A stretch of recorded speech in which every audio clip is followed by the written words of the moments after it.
Hallo.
Io mi sono soldi. Aha.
Okay. Can we start? Mix or No, because there's background stuff. Okay. so good match. Good match.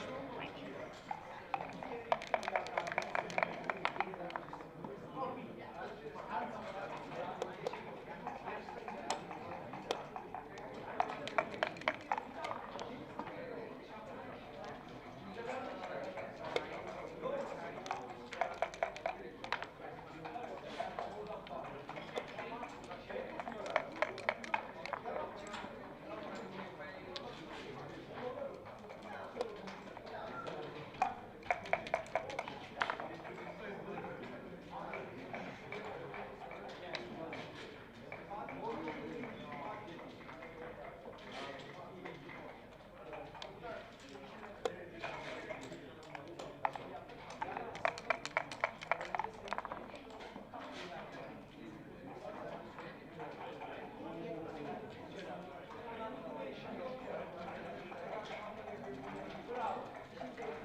Hello, hello, hello, hello. I'm live. I'm alive, actually. Okay. Hello, everyone. Simon again. And Mate, could you make this screen full screen because I can't see it very well because it's windowed. But this is a second chance quarterfinal. Got Mikel Vardanyan at the bottom and Serkan Koch at the top. And Mikel's leading 2-0. He's about to win a gammon, is he not? Looks like it. It certainly looks like it. Have we got anyone in the chatty poos? Wants to say hello? Oh, we had Miranda. That's a shame. We missed her.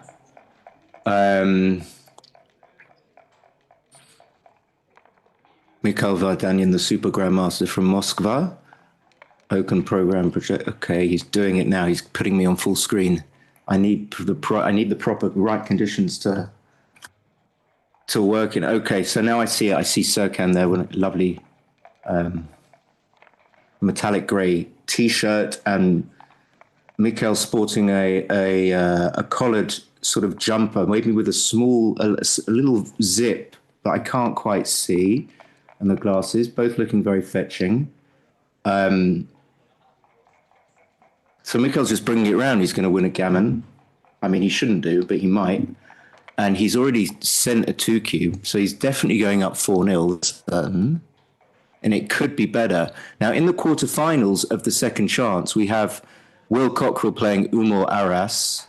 We got this one. Then we got Ingo Moore playing Jan Nepomniachtchi's dad, famous chess player. And then we've got the guy that played in the main semi-final. So he's all the way through to the quarterfinals of the second chance by virtue of losing. And he got a bye, he got a bye. So he goes straight through to the semi-finals. And so he will play the winner of Ingo Moore. You can see these, if you go to Facebook and click on Merit Open, you can see the brackets. Anyway, back to the match. So Serkan managed to come in. So Mikhail's not going to win a gammon. I was just being silly about that. And he's just going to go 4-0 up and be pretty happy. But when you're playing a 9-point match, it's really not enough elastic on the. You really don't have much to play with there. You know, it's going to be a lot is going to be decided by luck. You're going to have to play at least a 25 to 33 point match to eliminate luck between players of roughly the same caliber. So it's probably not even worth playing backgammon at all. And going to backgammon tournaments, probably a bit of a waste of time. But we do it anyway because we pretend to ourselves that we can win. And after that those little nuggets of truth, we're back 2-1, but it's 1 anyway. So it's just going to be 4-0 up. I just want to see if the chat's working. Have we got anyone in the chat that's brave enough to admit that they're watching this? It's always a difficult thing to do. I get it. I do get it. Got 32 watchers. That's nice. I assume that's going to decrease.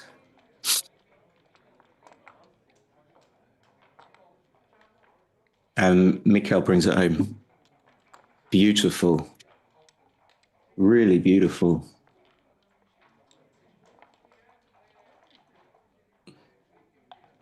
Serkan is Turkish. I don't know exactly where he's from. So quite a few Turkish players made it through to Montenegro. I need to get rid of that. Just watch the chat. So 6-4, splitting down, basic and backgammon. 3-1 he can actually hit, but he's not going to. Oh, he is. He's going to do that. Okay, flash.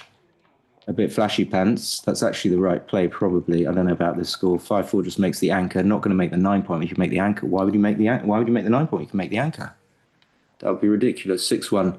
So you consolidate by making a 7-point. That's important. But now Mikhail can roll a 4-1, 3-1, double one, stuff like that. He's going to hit immediately. Some people like to hit both here, but there's no reason. You're not overstacked on the 6-point. No reason to completely go berserk when there's not much game. 4-6 is going to come out. He's just trying to escape the checkers, Serkan, and Mikhail's obviously trying to hit that checker and cover. So he just covers. He can't hit and cover. The 6 is going to come into the 3-point. I would do that. Leaves 3 checkers on the mid. Don't want to strip the mid. And the alternative would have been stripping the mid. So he hits the clock, plays it. Nice. Very nice. So this is a very logical game. I think they played exactly as they should. Anyway, Serkan just rolled a 2-1 hitting. What happened there? 4-3 is going to hit on the outside, not on the inside. Some people like to hit on the inside, I get it. But of course, you don't want to give too many shots when you hit back. And then you get to hit a second checker, so that can't be that bad. He's going to make the anchor and hit loose. Not desperate to hit loose, because even if it works, Red's got an anchor, so he's not gaining, Black's not gaining that much. 1-2 is just going to, I would probably do that actually, but there was an instinct to come up so that you get that checker as a possible runner from the 22. Where he is at the moment on the 24 point isn't ideally placed to run, but of course, if Black doesn't cover the 4 point, then you can, you have shots on the lone checker on the 4 point.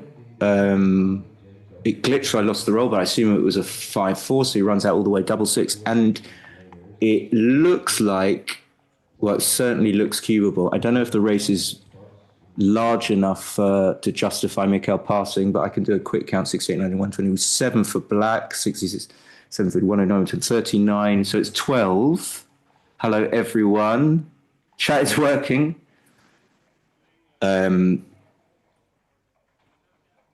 It's 12. 12 is not enough to pass, by no means. Not on a month of Sundays. You've got to just snatch this up. This is like one of the things in backgammon you just have to take, and then you're going to lose the game. It doesn't really make sense. I still haven't worked it out yet, why you're going to take and lose, because he is going to lose the game. Mikhail is going to lose the game, but he's definitely taking. He's just counting. That seems a bit bizarre. I can't really explain that pass. I don't like it. I really don't like it. So I think they play everything was perfect apart from that pass by. I would assume that that was the only mistake in the game. 6-3 splitting down. 2-1's going to hit and come down to the 11. That's a known play. Better than playing 24-22. Certainly when you're trailing.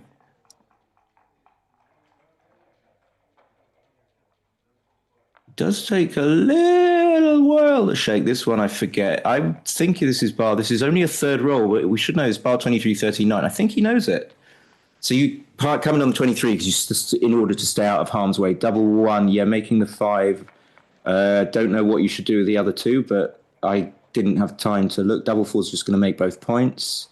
Nothing else he can do. If he's going to make the 2 point, he's probably best placed making the 4 point as well, so that if his opponent, to make it difficult for his opponent to come in, there you go. I mean, this is a strong position, but I don't think you're cubing this at 4-1 up. Not on my Nelly, or not on your Nelly.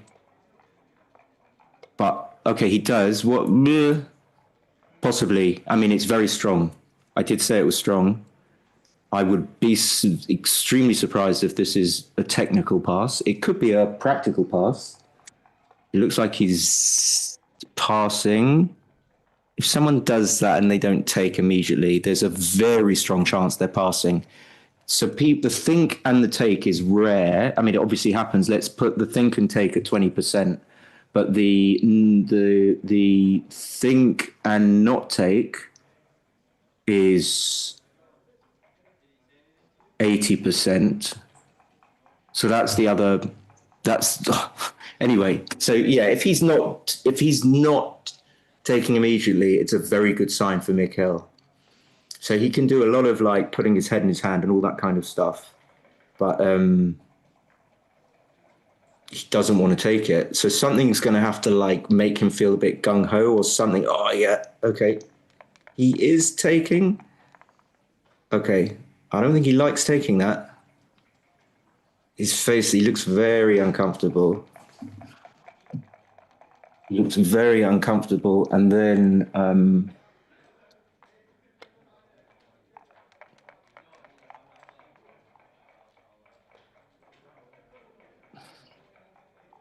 double 3 is just going to hit twice.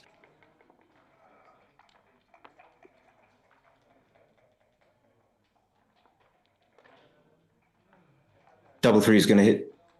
Yeah. I just had to close the door, so I didn't quite see that. So that's basically no five, and he's completely dead. But of course, you're kind of dead anyway if you're losing 5-1, kind of, but not completely. So it just needs a little five. That'll do. Two should come up, just to avoid accidents. I don't really mind playing 13-11, but in fact, actually, maybe there is some justification because you need as many checkers as you can to hit loose on the 1 point. But now he's made the 1 point. You prefer that you to have come up, so he can make the bar. But I wouldn't do that. I would just play 23-17. Okay, he is going to do that. Fine. Got to come out. The only impediment in the position was the checker on the 23, so he solved that problem. That's what backgammon is about. Solving problems. Looks like a pass. I bet it's not a pass, cannot be a pass, unless you put it through and you're trying to trick me. Roskilde. I'm assuming you're from Roskilde. Looks like a pass? I don't think it was a pass. Looks like a pass now, yeah. No, so now you can make the bar with double two, I suppose. Oh, that guy gets all the way around. I didn't see. I thought that the guy from the 17 didn't make it round.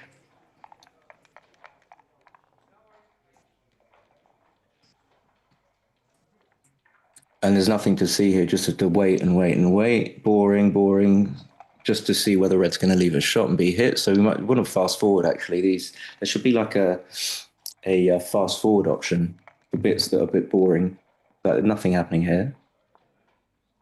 Just wait for him to bear in. How much time of our lives do we waste as backgammon players making these very boring plays?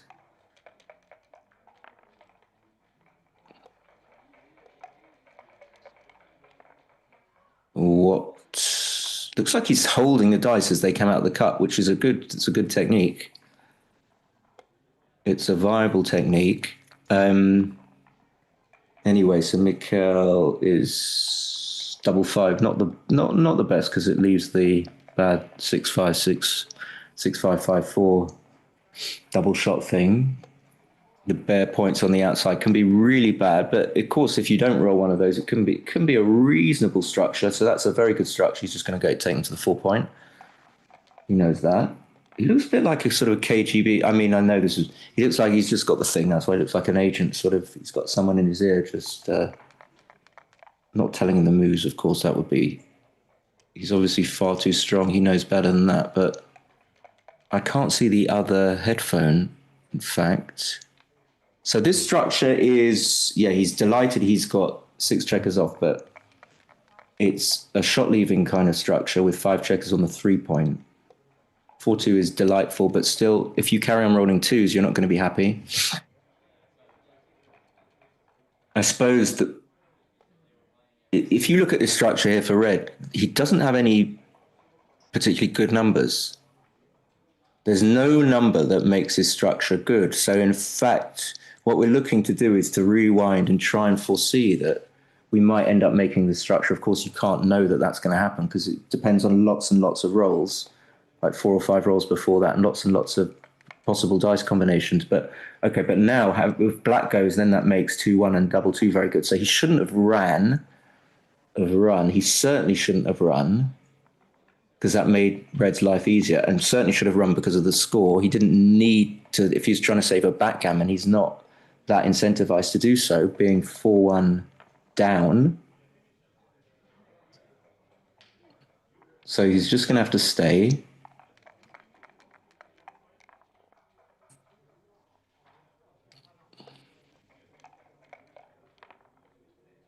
And that's the roll you want, 4-1.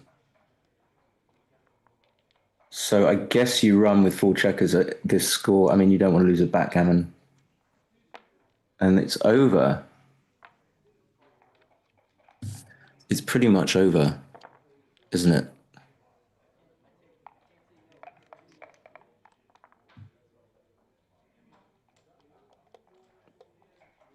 No, I really don't think that was a pass. But I think it probably was a cube. 5-2 is going to split and come down. remember that we're playing a Crawford game, so we're not really incentivized to blitz. We just want to bring our checkers out and round and not have to get into a position where gammons are the thing that help us win the game. We don't want that situation. We want a situation where we maximize our single game wins without getting basically the opportunity cost of blitzing at a Crawford score is very high because you don't get any value for winning a gammon. So you certainly don't want a blitzing position. You want something like this, where you're going to roll double 5 at any point and just win the race. As red, 6-4 is very, very bad. I suppose he just can't leave a shot. Although I might think about it a little bit longer. There you go, roll double 6. He's almost certainly up in the race. I mean, if I had 1 second, I wouldn't be uncomfortable just hitting the clock and not counting rather than timing out. Just looks like he's up in the race. There's only 2 checkers on the mid versus 7 or 6.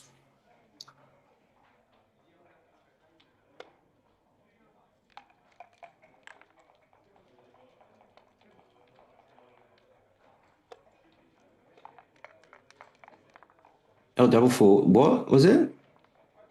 Double 4? So he's just going to slot points that are open. With the 5-4, that's what he did. 6-4, okay.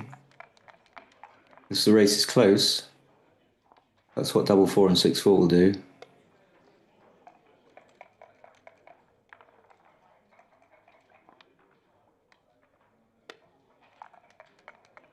It looks like black is winning 52, 59, 89, 90. He's 93. But more importantly, it's a feel. Like, we know that black is going to... Well, actually, I'm going to qualify that. Okay, now we know that black is going to win this game. We all know that.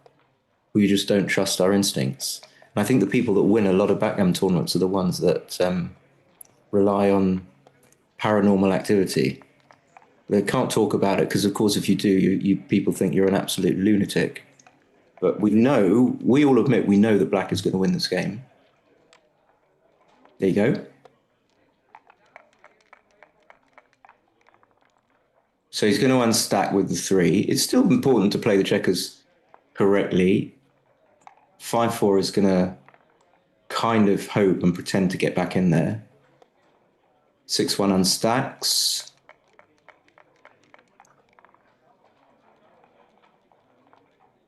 Oh, that wasn't meant to happen. I don't know where that came from.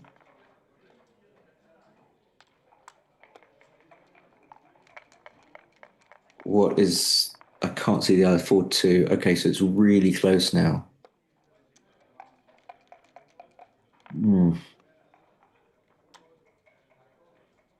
3-2 is not good enough. I think I would...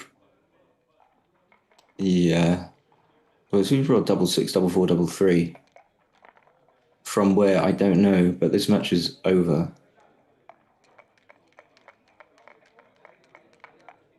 There's no accounting for double 6, double 4, double 3.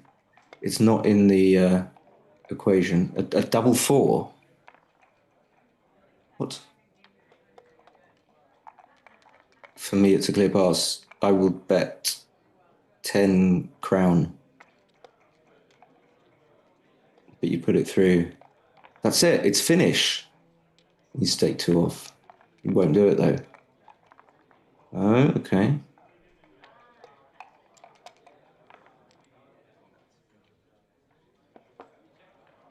So, oh yeah, I'm going to roll double 4, double 6, double 3. I think I fancy winning this game, actually. Bye. All right, thank you guys for listening. I might be back in a bit. I don't know. There might be another match. See you later.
All right.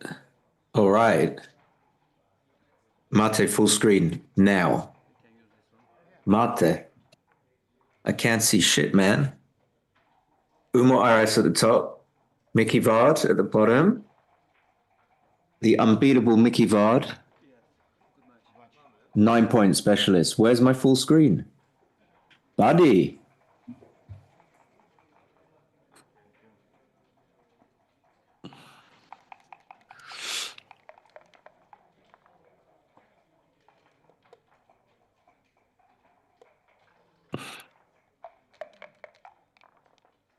So Umo is a strong player. So this is going to be close. 5-2, he splits.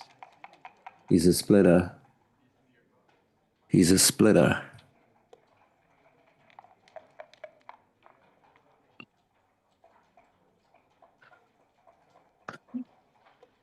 Okay. I missed that. Got to be honest, I missed that. But we're aiming for 2 golden point anchors here, man. Okay, 5-2 just makes the puts the checker on the 6 point. Got to play safe at times.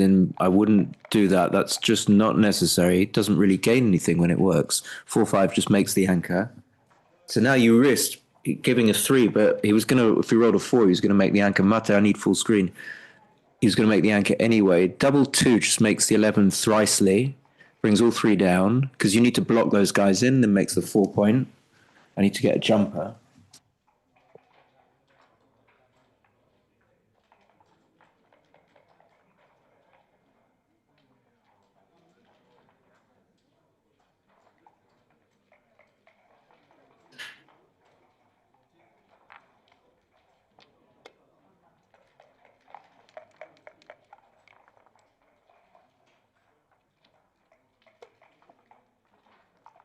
Hey, back.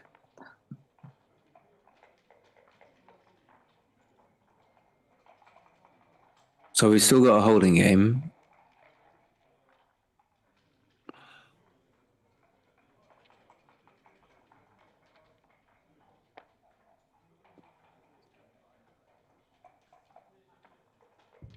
Making the draw for the first super jackpot with 32 players. Super jackpot draw.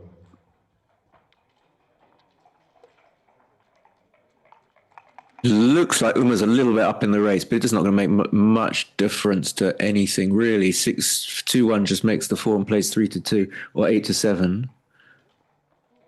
Well, 8-7. No, okay, I wouldn't do that. I'd play 6-4, 3-2. So that just slots 2 points. Mickey will get this right. He loves a. Yeah, you've got to keep a checker on the 8 point anyway. Just in case you roll 6-1, with which you wouldn't want to be leaving the anchor. 5-3 is going to possibly think about running. So black is ahead in the race. I don't think I would run. I think you just have to. What? Oh, it was a 3-1. 5-3, I don't know. What I would do here. Want to play 2 checkers off the 8. Probably would do that. Don't really want to play 4-1. So the 5 is going to be 8-3. Don't really want to play 4-1.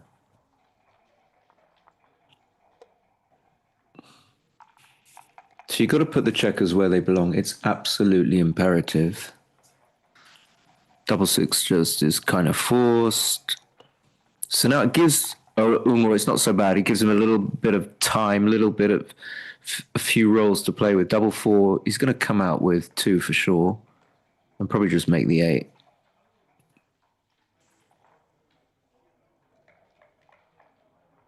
Now the race is pretty even, I think. 26 is 42. Yeah, it's really even after the roll. So before the 4-3, I mean, so 4-3 just slots both points. Yeah, it's funny. Why? Why would you do that? Don't do that.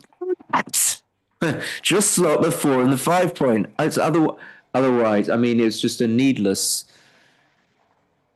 Anyway, must calm down. Okay, that's just not. He wants to keep the 8 point. So I can recount it now. 50, 70, 85, 89. So Mickey is 100. And I think Umo's a little bit less than that. So it can't be a double. 6-1 is a shot. Yeah, it looks like if you're going to leave a shot, you're going to make the board. So if you get hit, you've got a good return. You got good returns prospects. So this is the semi-final now.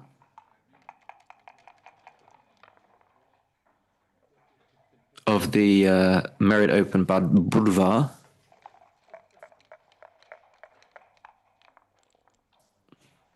So still a really close race. It's an 11-pointer.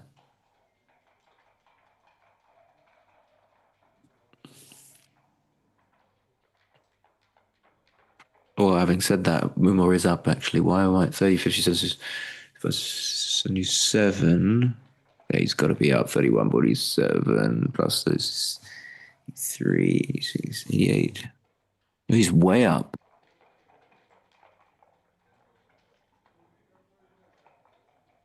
88, 77?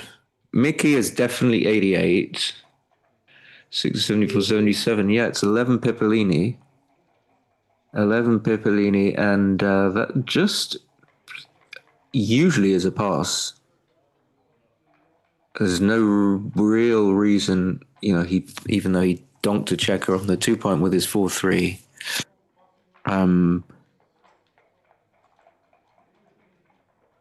Mickey's got 5 long crossovers as opposed to Umor's like 5 short crossovers. So this is a comfortable, the decision is, I'm quite comfortable that it is a pass. I would pass it. So Umar really happy to go up 1-0. Every point is a big bonus. I'll just put the chat out here. Little Poppy. So we had a 3-1 opening, 6-2. 6-2, 3-1. Other way around. So 6-2. Umar opens 6-2. He's going to roll another 6, double 3. Okay, so of course he's going to make the 18 because that just destroys all of Mickey's potential attack. And double 3, I like that. Just coming down to the 10-point. No reason to overshoot a little bit and make the 3-point because you can make the 4-point later and make a better point. I don't know what that voice is. So 5-3 is just going to come up. Sometimes I like to sort of see where the players take a minute bit of time there. Of course, I knew he was going to come up because it's just any play, but it just took a little bit of time. This is just a semi-forced play, an amazing roll, pointing on head.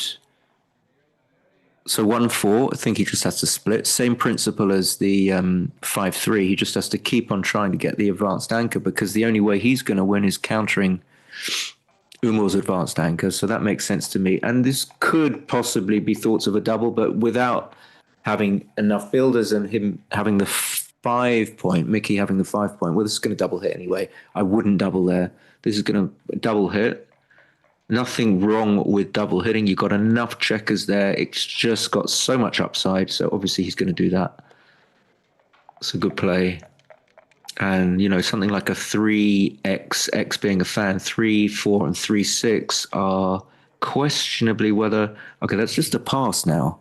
That's a huge swing when you don't bring even one checker in. So I agree with that fast pass. Sometimes it's always nice to take a little bit more time, but sometimes when the decision is very clear, the only thing that you can get by taking more time is tricking yourself into taking something that is a big pass. So you have to kind of weigh these things up. That's the way my brain sometimes works anyway. So 6-5 he runs, double 2 is going to make both points. Say hi in the chat if you're there. They are both great guys. Bill is here. Hey, Bill. Wait, it's 6. I can't work out what 6 hours behind is, but I think it's at least 5 hours behind for you. So anyway, he's got the dream. You roll a 2-6-5s almost on the bounce. So he's got all his checkers free. That's really good for Umar. He'd be really happy with that. 5-1 is just, Yeah, I didn't see that play immediately. I guess you're going to challenge if the race is good for you. 2-1, agree. Very quick, just making a play that doesn't leave a shot. And I think 5-1. It looks like if you're up in the race, the reason for splitting to the 18 point was to because you're up in the race. You're gonna make the 18 point when you have the opportunity to do so. That's pretty much a forced play. So we got another holding game. That's going to slot like the other play he had 3-2. You always want to just slot the empty points in your board unless you're definitely going to get a direct shot. And even then, 3-1, I wouldn't want to leave a shot here at all. So how would you do it otherwise? Yeah, probably like that. I don't think there was any. Okay, so now he makes both points. Of course, the only shot leaving number, first one I see is 6-1. When there's no checker on the 8 point, 6-1 will be forced to play from the 8 point, and the 1 cannot get saved. So 6-3, he's happy he didn't leave a block. That's always a good thing to avoid the anti-joker. 5-3, I suppose he's going to play 2 down. That's a bit quick. He could just I don't like that, but it could be fine. You could just think about coming down with 1 because of checker efficiency. You don't want to have that distribution that Mickey has now with the spare on the 4 and 3. That's a bit front loadish. 5-3. If he's up in the race, he could think about going, but he's probably not up. So now he's going to come down 68, 86, 90, 90.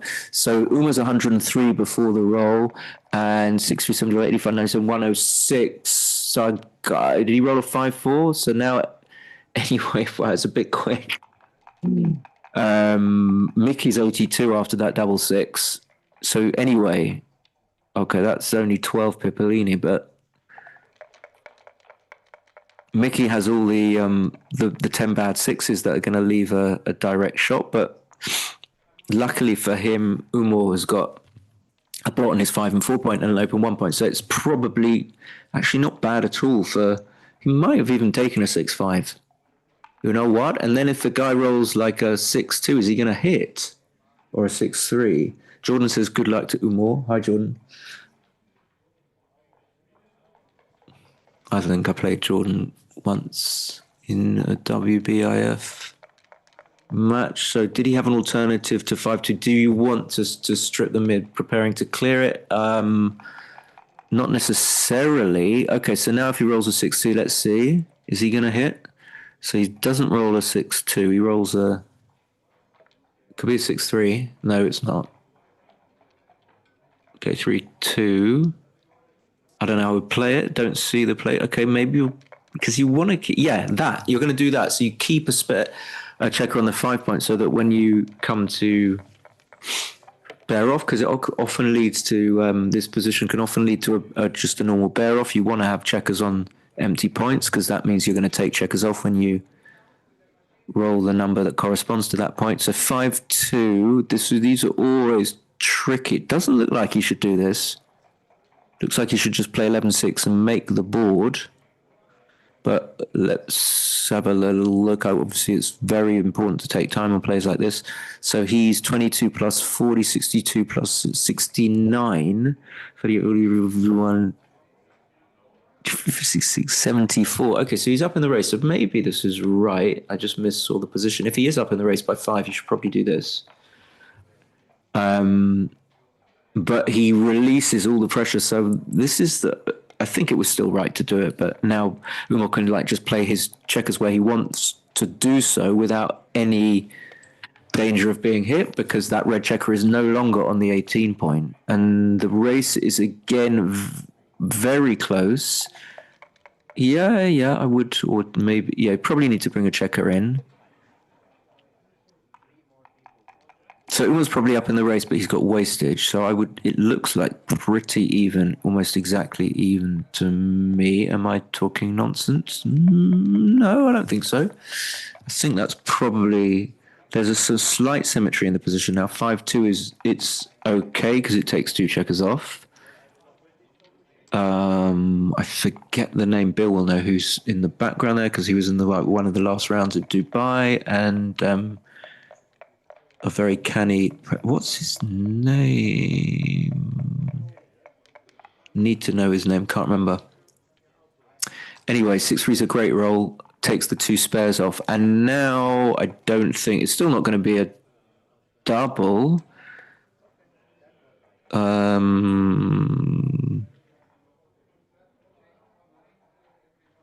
it might be after a 2-1.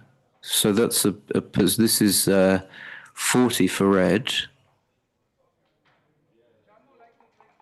It's deceptive, 43. I suppose it is.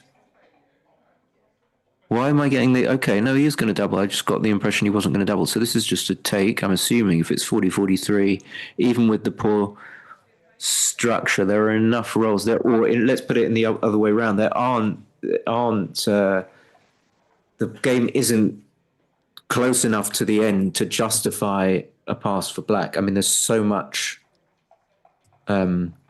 elastic left. There's so much headroom. So black cannot pass this, even though it might not be ideal. He's got a lot of time to catch up. So all these things are about time. When you get closer down to shorter race, then it becomes more difficult to close the gap. You don't have as many chances to roll the big doubles, basically. So I think he will just take this. I don't think... Again, it is 40-43. I think he will just take.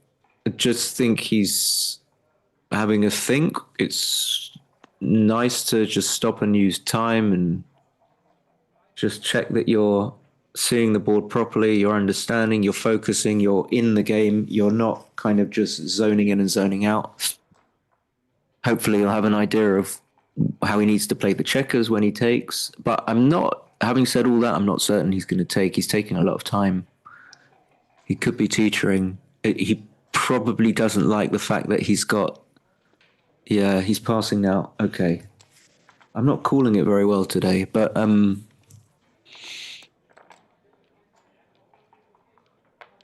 It could, like, it could possibly be a pass. It could, so I would not rule that out, but I would not pass myself.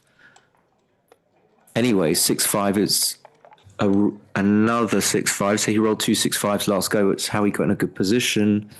4-3, 21 and 9, I think is either 2 down or 21 and 9. I think 2 down is fine. Just depends what type of game you want.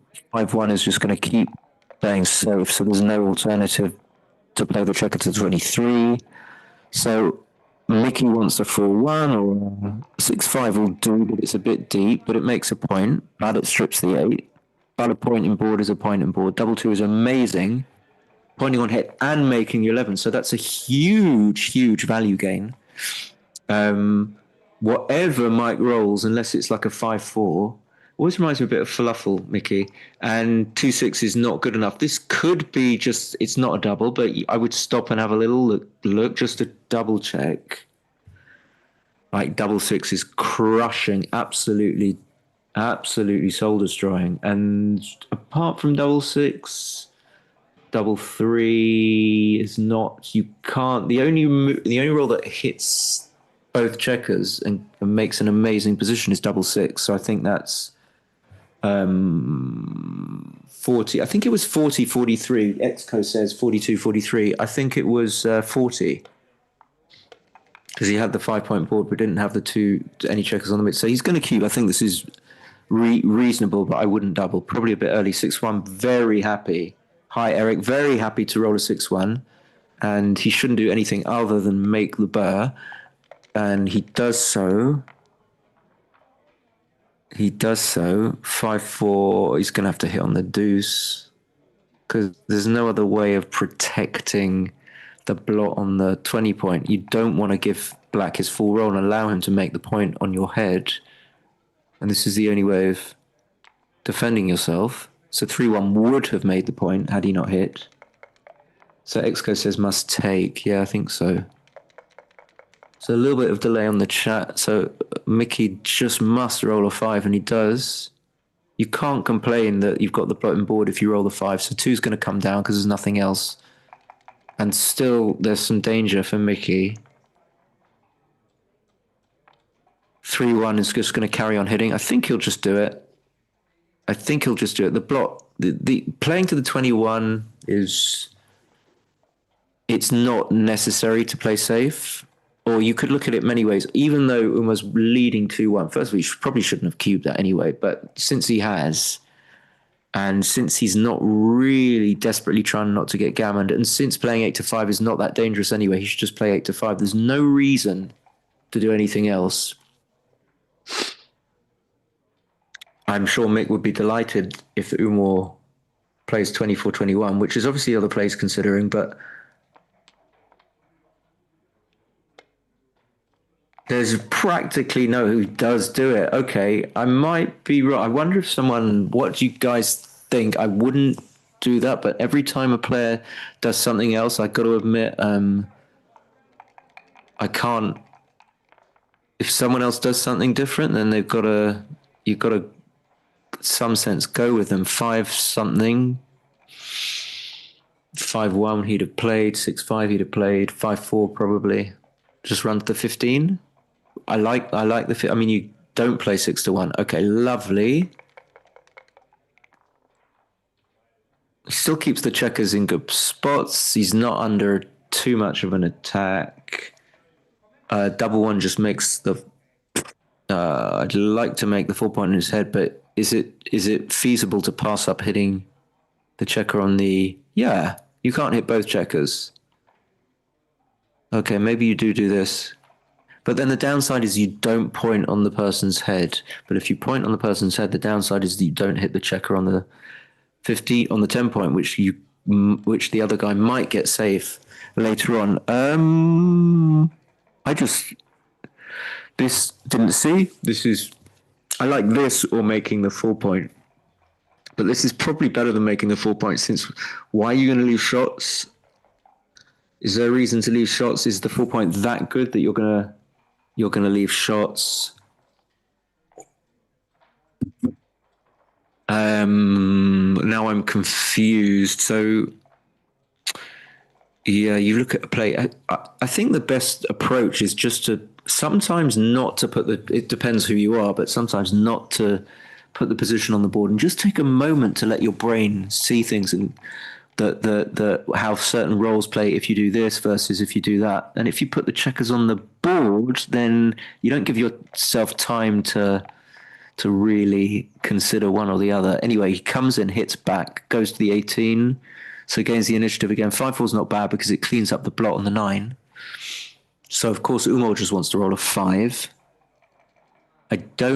These are possible, these plays, but just a 2 is not going to be helpful for you, and he can roll a 5 anyway, so you're giving him 2s and 5s effectively. How good is it if you make the 4 point? Well, it's not that good. The same argument. If he makes the 18 point, which he can make with 13 numbers, it's not that good to have the 4 point. So he looked at it, and he's not done it, so all credit to him. 5-6 is just going to come around to the 7. Or what is it, 6-4? And so he needs like something like that. 6-5 is going to just come all the way around. He's not going to hit on the 2 point. Never hit loose on the deuce. Like, absolutely never. He's going to go to the 9 point. A little bit unnecessary to think. I think there's no reason. This checker on the 9 point is very, very well placed to make extra blocking points. You can see that he's got a broken 5 prime. In fact, he's got a broken 6 prime, so he just needs to fill the 7 and 4. Just very clear what red needs to do with his checkers. Well, plus he needs to get out, but there's a little bit of glitch. 5-4, so he does make the 4 point. Ideally, he'd have liked to have used the checker from the 5 point to make the 4 point, but you can't have everything. In that way, he would have kept a checker on the 8 point so that he could have moved the bar with 6-1. He can still make the bar with double 6 and double 3. And I think he would be very happy to do so. Double 5 is incredibly amazing. It's like almost too good now. Probably is too good. I mean, he's very well up in the race, is he not? Maybe that's an exaggeration. 107 for Mickey. 23, 45, 54. He's not going to stop. He's going to do a quickie, trying to get a take, sneaky take. Cannot be a take. Just even if the race is closed, cannot be a take. No way. When you're leading 2-1 anyway, that's going to make a difference, and you're just dead. So I think this is too good. Is it not too too good. 31, 39, 53, 71, 8. Yeah, I think it's too good. I think it's a sneaky one trying to get a take, but you're never going to get the take from Umar there, I don't think. Umar's like plays like 4.5, let's say. He's not going to take that. So that would be one thing I'd be interested to find out from Mickey, whether he was just trying to get him to take something that he knew was too good. And the only way to do that is just to cube really quickly, because sometimes people get a rush of blood. It's the only way. If you cube slowly, they're unlikely to take. So anyway, what did he do? What 4-1? He just came down. That's going to make no. That's wrong. That's not right. This is in my new. Well, no, I can't say anything about it. But you've got to make the 20 there, surely. I don't know, but I wouldn't make the 4 point there. Interesting. So he's got a 5 to play, so not really pleasant to hit, but maybe you can do it. Maybe. Not terrible to hit on the 3 point as a matter of principle. You can hit on the 3, 4, or 5, but you definitely can't hit on the 2 point. 3-2 gets punished, so don't think he's that incentivized to make the anchor, but fine. Double 3 would destroy you, so it works on double 3. 5-4 makes an even better anchor. So even though he's got 3 men back, I think he's doing pretty well, Umar. 5-4's just going to run to the 13. That's very clear. I don't even think you need to count. You can just rely on the fact that Black's only got his starting position checkers there, so you're not going to get hurt when you run, and you don't want the 22 point. Just as you don't want the 24 or 23, you don't really want the 22 point. That's why it's a butterfly anchor. So it's something about me wants to play 13-7-6 to 4 here, probably because if you get a 4th checker back, it could be good for you, and I think it's the right play. I don't like this, actually. I'll play 13-7-6 to 4. But there you go. Yeah, I would do it. So that's lovely, filling in the 3 point. That's the second best point you can make. You can't make it go into the 5 because there are checkers there. So with the 5, he's going to have to hit. He's done that before. It didn't work, but no. Okay, there are some numbers where this is going to work, like maybe like 3-2. You're better off having done that, but other than that, so 4-2 probably just run, actually. So having said all that, I wouldn't hit. I don't think. I would just run. I'd be very interested. 5-6 definitely running.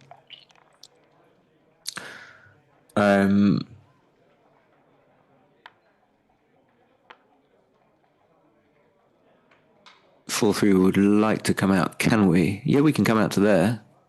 That's okay. Downside is we leave him 5-2 and 4-3 as well. So it's 28 numbers. And that's death. But it would be bad anyway. Yeah, maybe you could just stay on the 20 point anchor. I don't think you want to leave shots. So after this is 1-1, 2-1, 3-1, and 4-1. But it might be necessary to do this because it achieves so much coming off the anchor. I'm not sure. I gotta say, I'm not sure.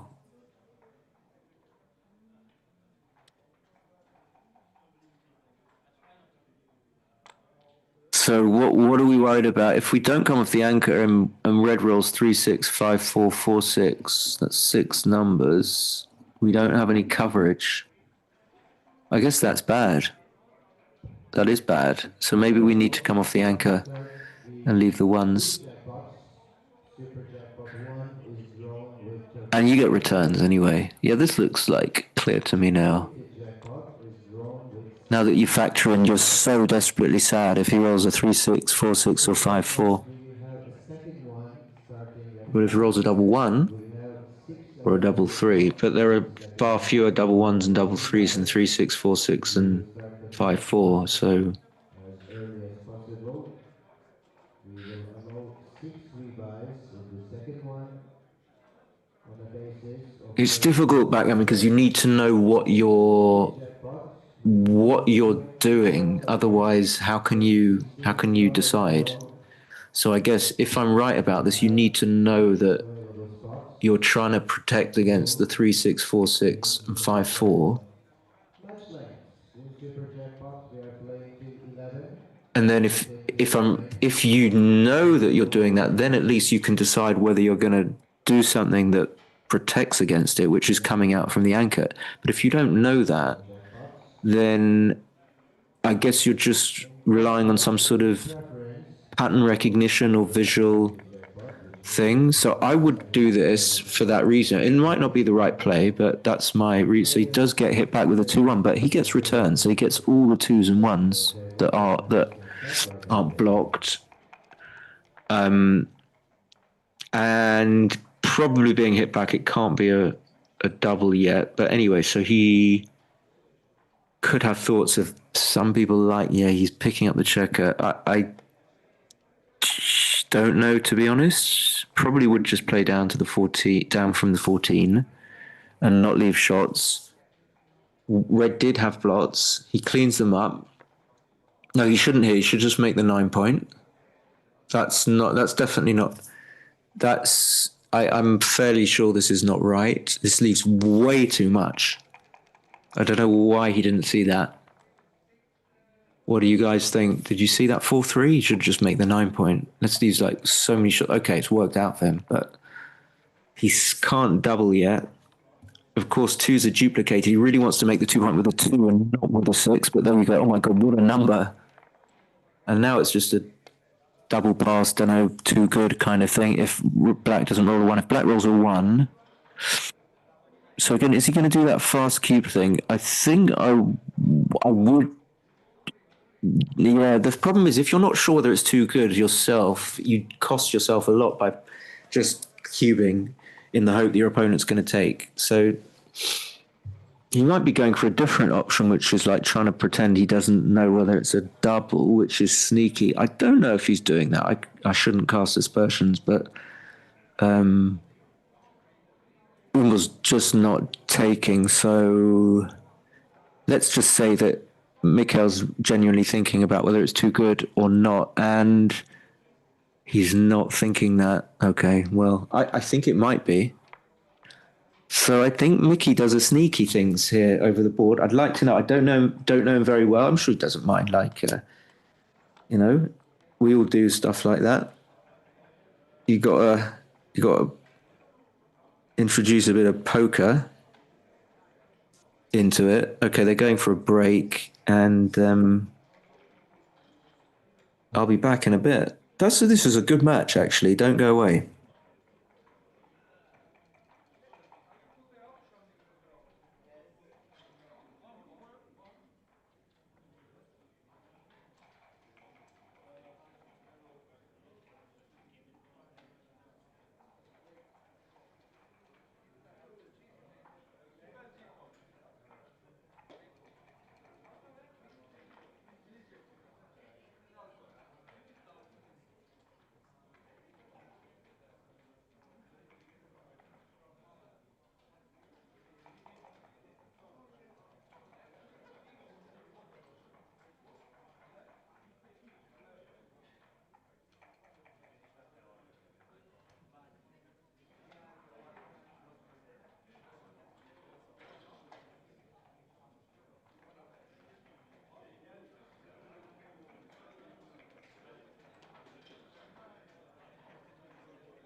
Players in Super and Limited jackpots are kindly requested to go to their tables, please.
Okay, you thought I wasn't going to be back, but I'm back.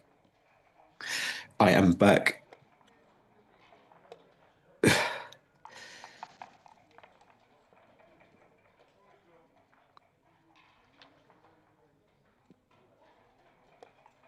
Dream. Double for the dream nullifies every advantage that red has. And now, okay, 6-2, another holding game. So they're all holding games.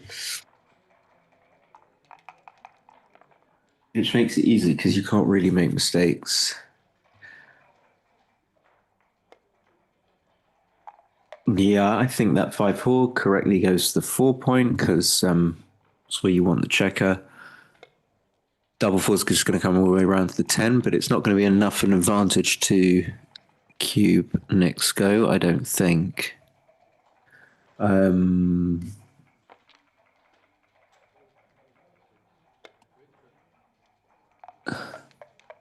Yeah, okay, just checking that.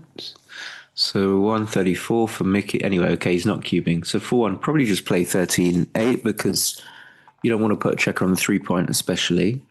And you do want to clear from the rear. 6-2, just play the checker into the 3 point. So there might be contact, there might not. We don't know yet.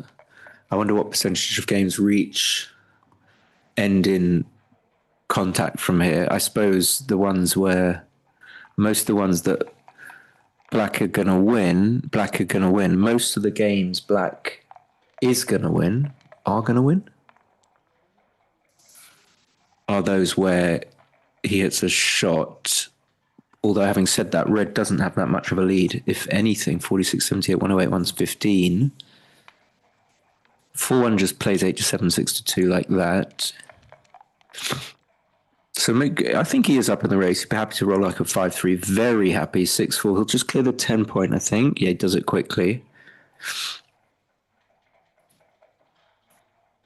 He's going to count 58 plus 36 is 94, plus 8 is 102, plus 3 is 105, 74, 81, 93, 111, 170, 119. So he's 14 pips up. So he's well placed to do this. He's got a cushion. He doesn't really need to keep the 10 point.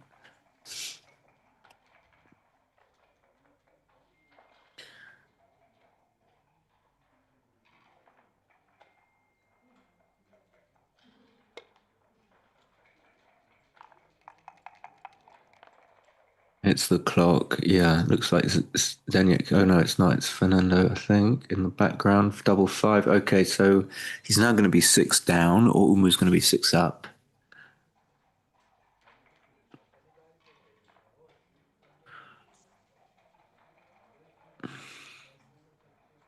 So it's funny on the Zoom feed. There's the stream is a little bit choppy, but on the YouTube feed it's fine. I'm not sure if the bandwidth on the Zoom is affected. It's probably affected by the connection between me and the Zoom participants, but it's a little bit annoying. It's actually nicer to watch it on the YouTube feed, but I can't because then I'd be commenting 2 minutes too late. Probably wouldn't make a difference really to the viewing experience. Okay, so the race again is close enough for there not to be a double for either side. Played Umur back in the UBC in 2022 in Istanbul. I don't think I've played Mickey ever. Double five is going to be cubable next go. That's a huge roll, of course. Gets two crossovers, like gets 4 crossovers basically. Okay, and this looks like, even though you roll double five, it looks like it's still takeable for black. 62 plays 4, 6, maybe not 74, so it's probably too much. 12 pips. When I say probably 12 pips is way too much. Doesn't seem like it's 12. It seems like it's less. Okay, it's 5. 68. 15, 39, 54, 66, 6, 68, 74. 7, 6 is a 42 plus 56, 65. So red is 68. Oh, is that 8 checkers? Where are the other checkers? 7, 13. Okay, yeah. So double take, yeah, it seems right. He's got all his checkers and Umar hasn't. But I think the difference is only 4 pips. The 3-1 is really bad, of course.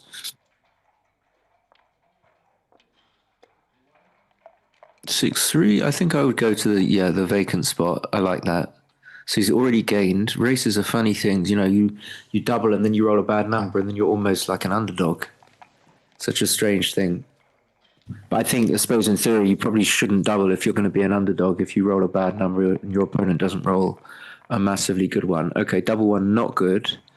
But we can see that both players are kind of struggling with the position. Neither player is close to claiming the position. And obviously having cube ownership is massive in a bear-off.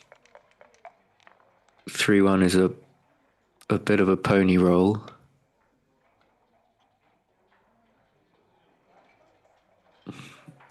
Two one, you can't. Don't know what Umar was doing back of his head.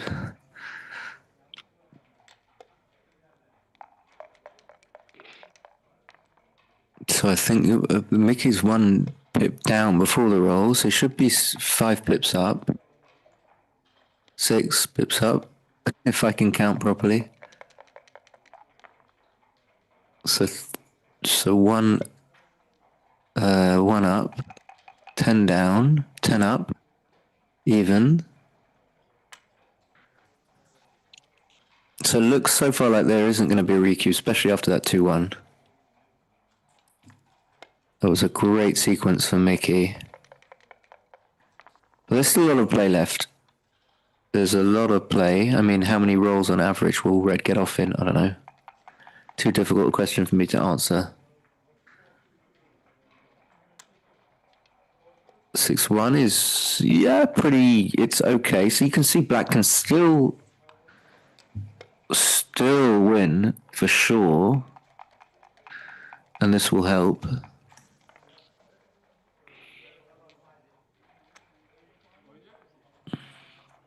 That is the double 4. It's not quite enough, I don't think. It relies, he's going to have to rely on Mick rolling a kind of a lower quartile number, like 5-1, I think will be enough for Mick to hold off the cube, but 3-1 might not be enough. He immediately redoubles. I would not be confident.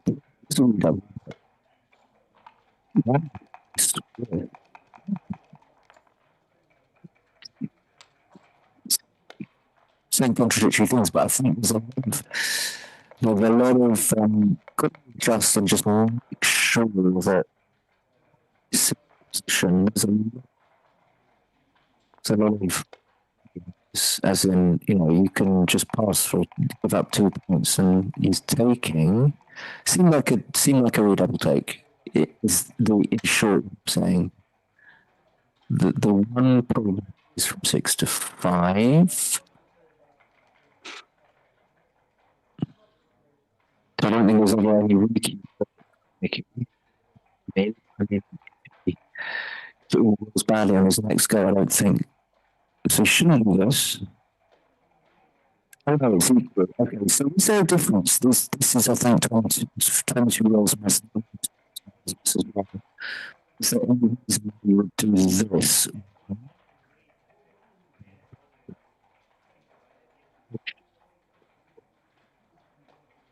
Let's go.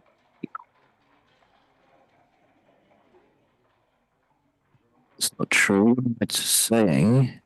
So Mick can have a redouble.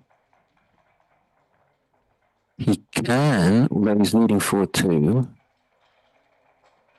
Anyway, let's simpler. Let's not get too deep. So I think the one doesn't really matter. It only matters. It will depend on. It only matters if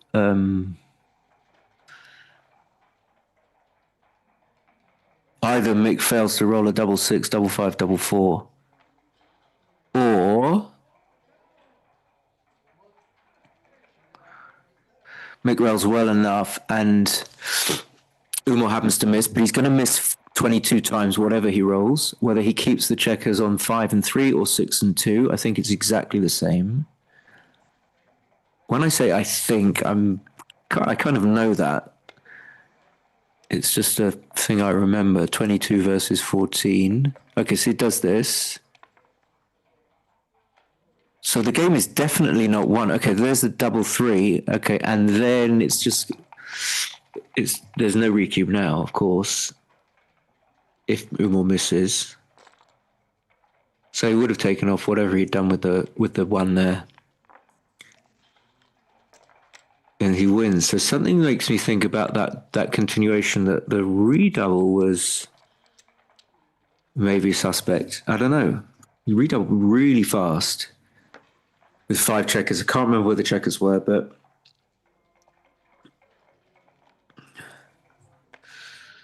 he does bring it home and wins 4 points. And I don't know if that's because there's another break. Mike's is.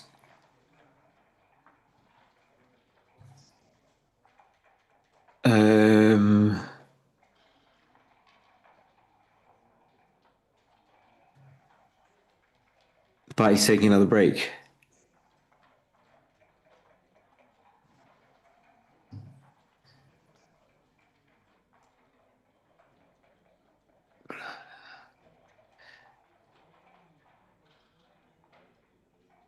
So I'm going to take a break.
Yeah, Bakar's right. So there was something suspect, and it was like the snap take by Mikel.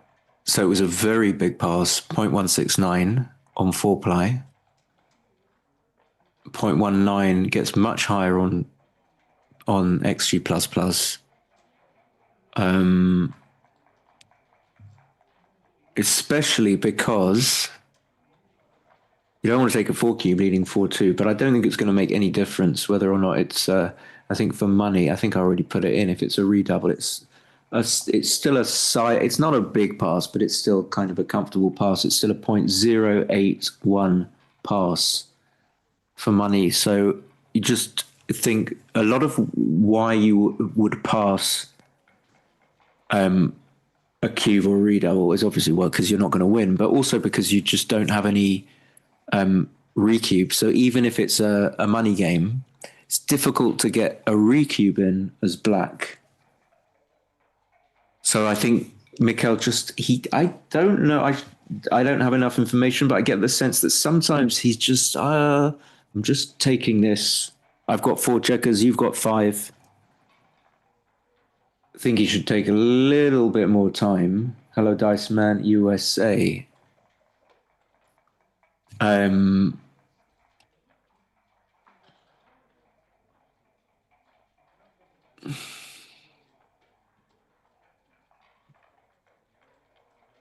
So when we got down to a position where Mikhail had 1 checker on the 6, 1 on the 4, 1 on the 3, I'm just rewatching the stream.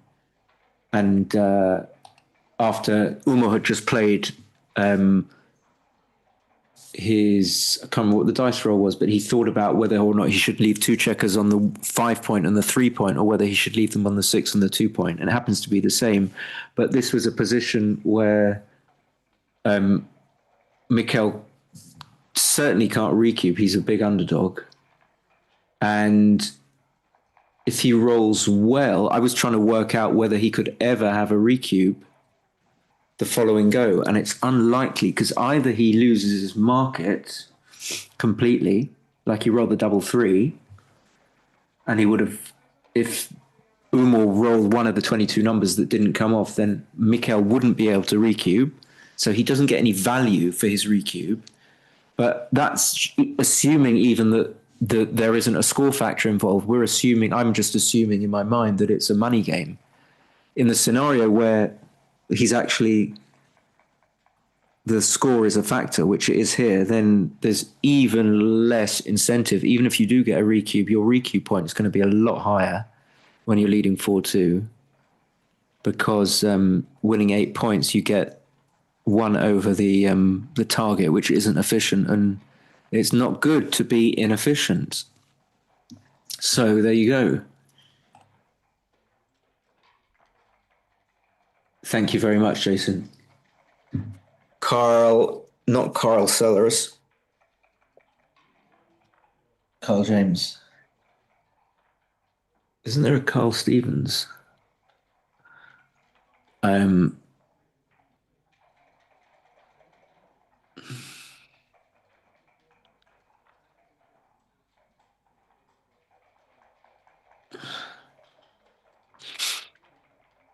So I will be back in 1 second.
high again. So they're back 6-4 to Umar.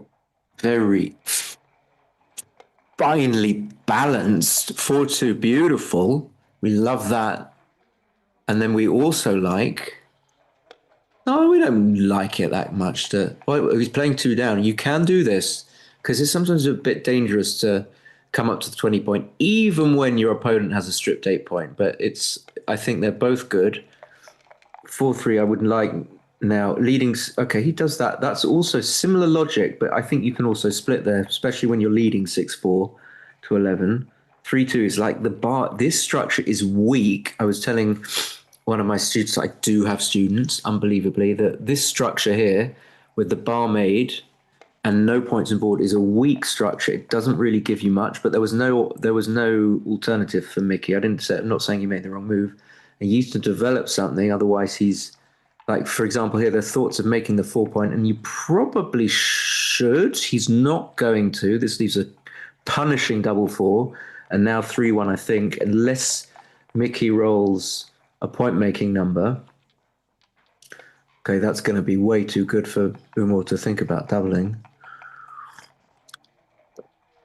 3-1, huge swing there on all the rolls. I would say that locks up the back of the prime. We're very happy, logical, trying to escape the back checker.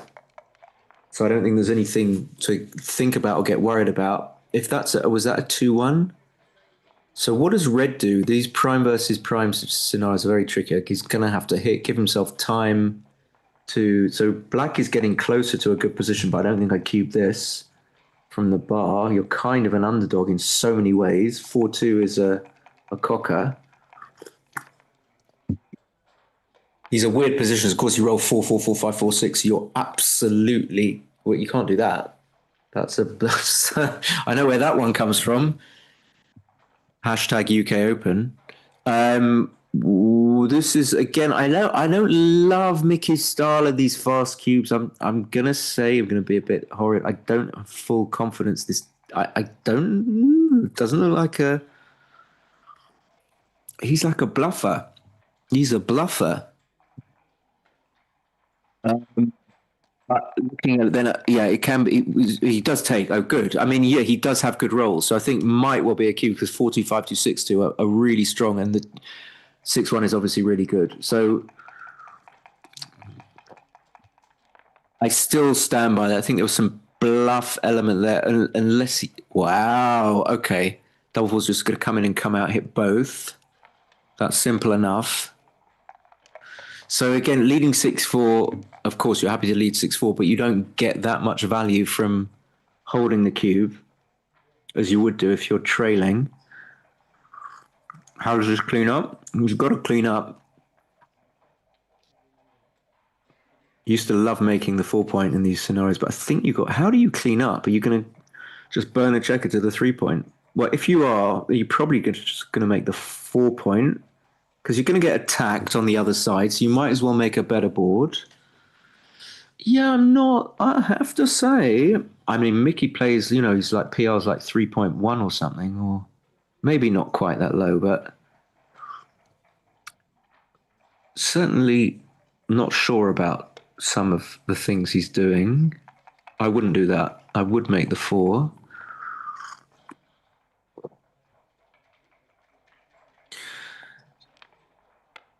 Four two, so now you've got to hit twice, give yourself time to come out, and it's just, again, it's like not pleasant to be holding the cube, even when you've got a small lead. You just don't get much value for it, and the window you're going to have to double maybe at some point if you get high enough single game winning chances, but when you've got gammons, it's difficult. So I think he really needs to cover, even though he wants to split.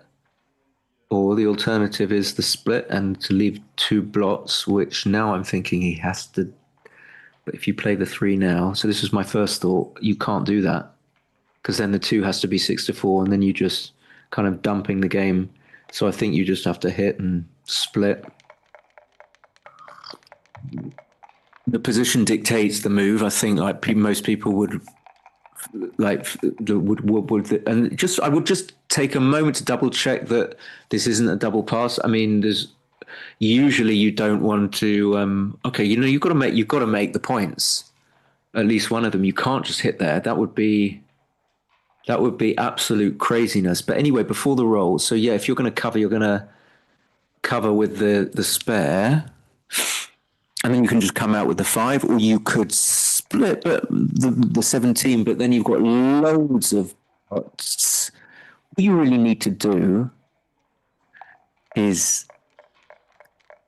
cover your ace point and then close out 2 checkers, and you'll be fine. Maybe you'll pick up a third, but you don't want to take too much risk. Oh my God. It looked like it was about to fall as well.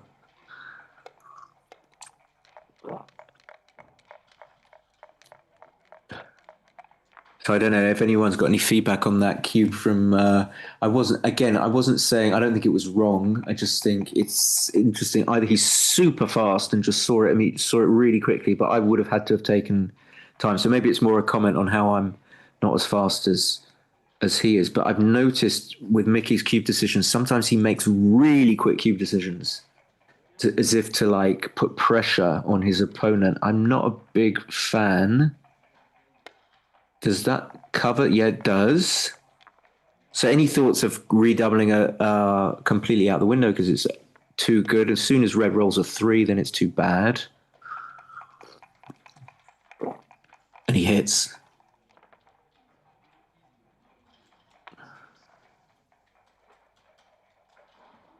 I get like little overtones of a dark Mark Olsen in in Umor. A Middle Eastern Olsen. Okay, so we got 13-7 down there, and then we got a cracker. So it's pretty much over now for Umor. There's like, how do you win this game? You just got to roll double 6. 6-3 is just going to make the 4. So I think he should have made the 4 with a double 3 years ago. And Umor will be very happy just to not get gammoned here, especially leading 6-4. So yeah, that helps. But what are you going to do to not crack your board? So if you don't roll a 6, you're cracking, and that's a disaster. So 4-1, I've just come out probably to get out for control, but I can see that 10-5. So it's really tricky. So you cater for either when the opponent, like you have to cater for when the opponent comes out with a 6. So that speaks for coming out from the 22 point, covering the out. Oh my God. Oh my God. You're sick as Mickey when he rolls that. You're not dead. I mean, you're thinking as black that red should not win this still. He's still got a lot of... It's very difficult to come out with 2 behind a 6 prime. What does 2-1 do? So probably just plays 2-1 with the 1. 5s are going to be... they're not going to be useful on the other side of the board, so neither are 4s, but you might as well give... Double 5, play slightly better... the other way, maybe, because you hit them, even though you leave a shot. That's a good question. Does double 5 play better when you don't have to leave a shot or you do leave a shot? Double 4.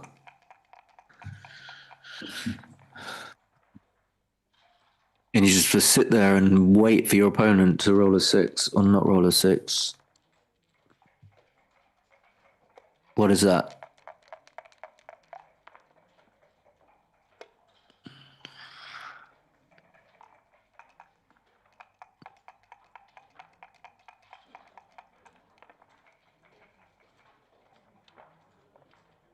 They're certainly very deliberate with their throwing. Okay, 5-1. That should make Mick feel that he's won this. He shouldn't feel like he's going to get gammon, that's for sure, after that 5-1. Oh my God. Even after any 6, he should feel comfortable. Double 1. My God, where does he didn't even see those numbers? Double 1. Double was correct by 0.07. Thank you, Giorgio. You know the caliber of the commentary is high when you've got someone like Giorgio Castellano watching.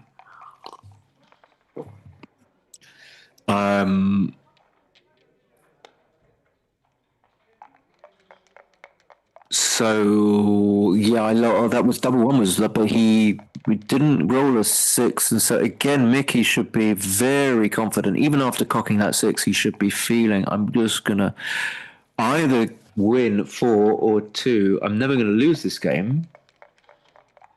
I'm never losing this game. I'm going to come in. Watch. You see? Okay, so how do you play the 3? I think you just play to the 14. Double 6. Maybe you don't want to be hit by double 6. I always like play these moves too fast, 6-1, but now you don't get lots of, got more coverage if you went to the 14. So I'm going to say I think 14 was a better bet because most of the time the 6s were not coming with another 6. So now you do get to hit, but you'd have been better off on the 14, so you'd have played 14-8, and then you've had another 3 and 3 pips to play with, getting your checkers better configured to close black out. But anyway, small things. Okay, massive.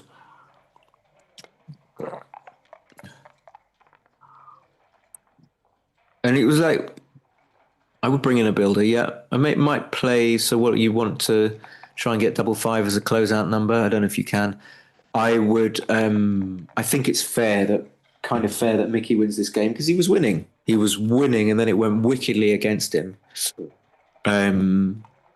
So he wants to try and, so double 5 would have made the board, but he's now moved it 1 pip too close. I think he just plays a little bit quick. I mean, can't criticize. He's better than me, but might be close, but it's okay. And then you're thinking about how double 6 plays. If you've got, most of the numbers are going to play well. Double 6 now leaves a shot that you're going to try and maybe put the checkers different positions. It shouldn't matter too much, but mainly you're trying to get as many builders as you can to make the 1 point.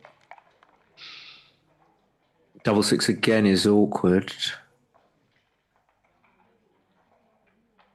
You'd be better off.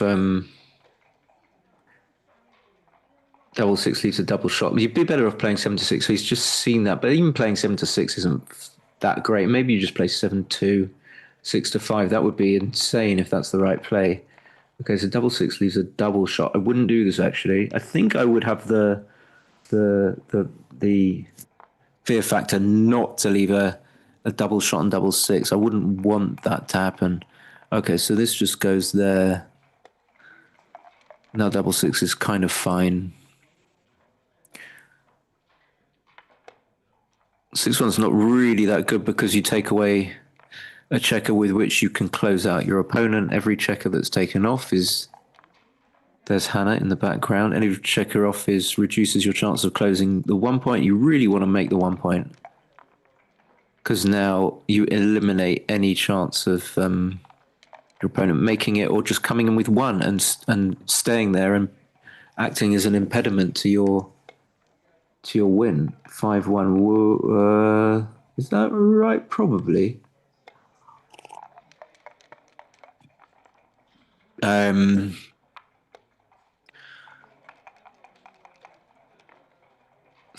Okay, just take 1 off, I suppose.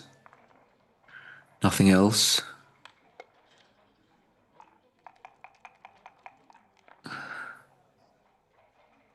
Because even after all this work, no gammon. So it's like, you've got to do a lot of work to get a gammon in backgammon.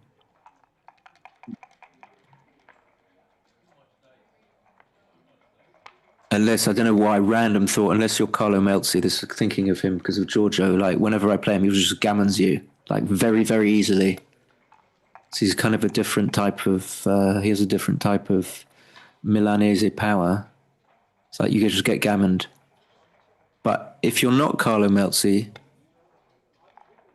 you might not get gammoned. But Mikkel has some power there. It has to come out right now. See, of course, I wouldn't take 2 off there. I wouldn't be able to. Too difficult. Too much to ask. Okay, saves the gammon.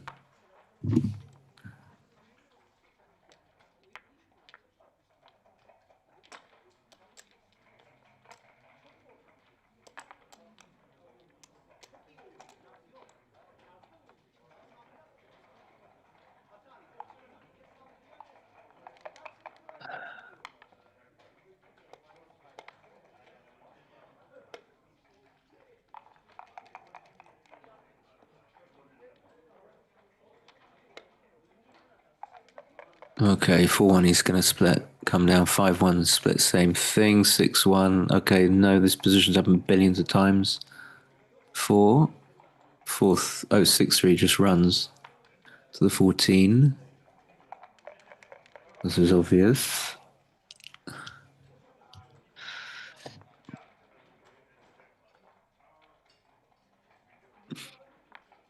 Okay, that's the 2, but then you have to come out. It's not too bad because you just get checker, but you put it where you don't want it's going to be hit. Give him good 6. Excuse me, it's a 3-1, so he's just going to hit. Prevent Michael from making the 18 point. That's a big thing that we fight for all the time at the beginning. So he has successfully stopped him from making the 18. He's going to hit on the 3 point. There's nothing else. Again, trying to stop now Michael from Umar from making the bar with a 1 or a 6. Reduce the combinations. 3-5 is okay because he gets to hit a checker, but he'd like to have made the bar. Again, he misses, so Umar can still make the bar. I'd love to make the bar with a 4-1 or something like that. 3-1, I would just make the 5. It's funny, like, oh, I want to make the bar, I'm just going to make the 5. And this is the sneaky thing of backgammon. I mean, you could even make the 21, but it's like one of those triple whammies. Like you could hit on the 9, but yeah, making the 5 has got to be right here because it's just good. If I was teaching someone, I'd just say just because it's good. Can't you see that? Okay, so now eventually does get to hit on the bar. He's got to do that. You can't say, oh, I'm going to hit 2 checkers, so I'll hit him board. You get to escape the checker, much more important. So restores some sort of parity to the position. I can't see that. 2-1, he's going to carry on hitting. He still wants to make the bar. I promise you he does. That just comes in on the high point and then plays 23-22, putting the checkers where you want them. So you would like to save to check on the 16, but you cannot. You could, however, I just saw another play. You could play bar 24, 11-7, and that is, okay, I can't condemn that. I hate that play. Don't know why people do that. Cannot be right to do that. Okay, anyway, gets hit. So how's he going to play? So, yeah, make the bar. Do you pick up the checker on the 8 point? I don't think so. Yeah. I was looking at 6-5. Yeah, probably better to make the angle. You should go to 7. You want to go 1, 6, 2, 6, 3, 6. You don't want that to happen. You don't want that to happen. How much did you not want that to happen? Versus what else could Red have done other things anyway? So 4-3, I think. Okay, well you can hit there. Didn't see that. Fair square. Didn't see that you could hit. I still would have had a tiny look at making the 21, but no, you must hit. So a bit of a stop cocking. A bit of a messy game. So lots of fair numbers. I know not many bad numbers for Red here. He's rolled a fair number. That's probably gonna. What's he doing? Why doesn't he just come in and make the 22? Okay, all right. It's a bit of a weird structure there, but yeah, this is the only play, I think. So Umar wants... What? I thought you cubed there. Umar wants to roll a 2-1 or a 5-2 or a 5-4, double hitting. 4-3, what is he going to have to do with this? You think he has to play 24-20, 9-6. Ugly, but you can't make the 9 because then you leave a direct shot. Well, you can make the 9, actually. That's not true. You can make the 9 and go to the 21. So I'm not sure either one of those. Okay, didn't see the 5 is king here. Prime the anchor. Prime the anchor. Prime the anchor. I mean, yeah, for sure. 5-4.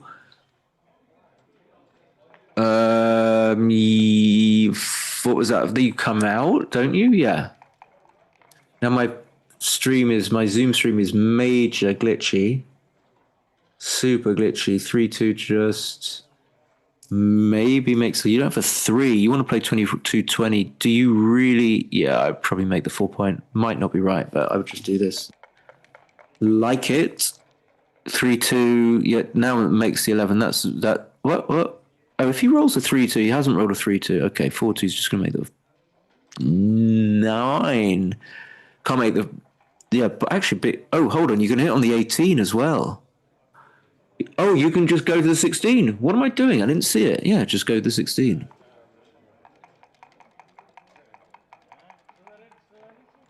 Because then you have a semblance of safety, so that's fine. You get to escape of a checker. I didn't see that you could go to the 16. Another cocked dice. What? 6-3 just comes in and out.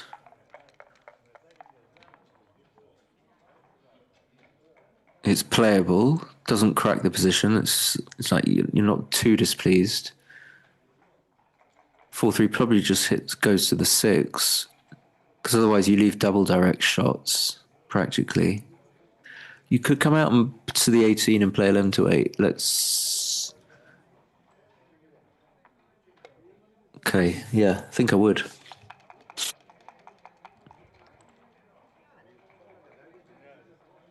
I think I would. A lot of 3-4s, a tremendous amount of 3-4s. Okay, it's pretty much forced. So now, not having been hit there, Mickey's a favourite. Where was the 5 he had played? Oh, what? I lost the position a little bit, but I assume he had to play. I don't know why he couldn't have just played 18-13. Anyway, 5 needs to come out, but then there's no 4. Okay. This is a little bit tricky. I suppose he's right. If you do, there's no other 4. Ah, there's this. I didn't see that one. I like that. Yeah, I think coming out has value because it's going to be. It's not a fait accompli that you're going to come out as black. Okay, that's really nice. Just gets check around the 8 point. That's easy. So, like we said, Umar wants to roll anything above a 4. But 5-4 was always going to be bad. So now it transposes. It transposes. Intermediate second chance verdict is completed. The finalist of second chance, eventually getting the third place, 3-1. is There you go. I mean, it's similar play to the 4-3 which just came out to the 18. I mean, just if he's up in the race enough, I think it's right. You don't need to hit. And the winner of But of second course, chance you're going to make the by 5 point for second round added value, lots of added value. Gonzalez But is there are similar concepts there to the 4-3. 4-2 just comes round, trying to get missed, reducing shots. So Mickey's definitely, the take point is very low for both players, 5-way, 5-way. Can't remember what it is. Diceman don't like the diversion hit. Don't remember where that was. Okay. He's counting. I don't think this is ever a cube, really. I don't think there can ever be a race lead so big such that it surmounts the badness of having the 16 point, because the 16 point is such an impediment. You're not going to cube this when the take point is so low. You know the take point is really low at 5-way, 5-way. Take anything. Take any old shit, mate. So this is a needless count, I'm going to say. By all means, revisit when you clear the... Okay, there we go. Now you've got a 4th checker back. You might have lost your market on that one. I didn't see the double 1 coming. You might. You might. I don't know. Take point's very low. Hard to know what a 17% looks like. But I'm assuming visually, to the eyes, it doesn't look very good for Umar. He's going to pass. I can't imagine anyone taking this, but 60 to 83, 21, 104. What I'm saying is I wouldn't be, so 132 for red. I wouldn't be, he was counting anyway, 88, 91, 26, 42. He's only 5 pips down, so this could be takeable. Taking into account that your take point is really low, but then again, let's not miss out parts of the analysis. How are you actually going to win? So anything that's not a 6 is just going to get stuck, and some of your 6s are going to get stuck. So I think this is a pass. Maybe someone. Wow. Okay, I think that was a bit of a sick take, really. When you see that you're stuck with lots of your rolls anyway, the pip count it's not gonna help you, even if your take point is really low. So I think comfortable with that pass. You could even get gammon now, which would be mean. That would be a real Vardanian thing to do, to gammon someone in this position. So he's just going to play. I think you play 2 to the 5 point. I wouldn't like a checker on the 8 point here. He's going to do it. I don't think, unless you're thinking about the guy comes in on the 23 and you want to use that checker to hit him off the 23 point with sixes. Are you going to want to do that? So if you roll a random 6 here, are you going to hit loose? Or are you not? And the 2-1, okay.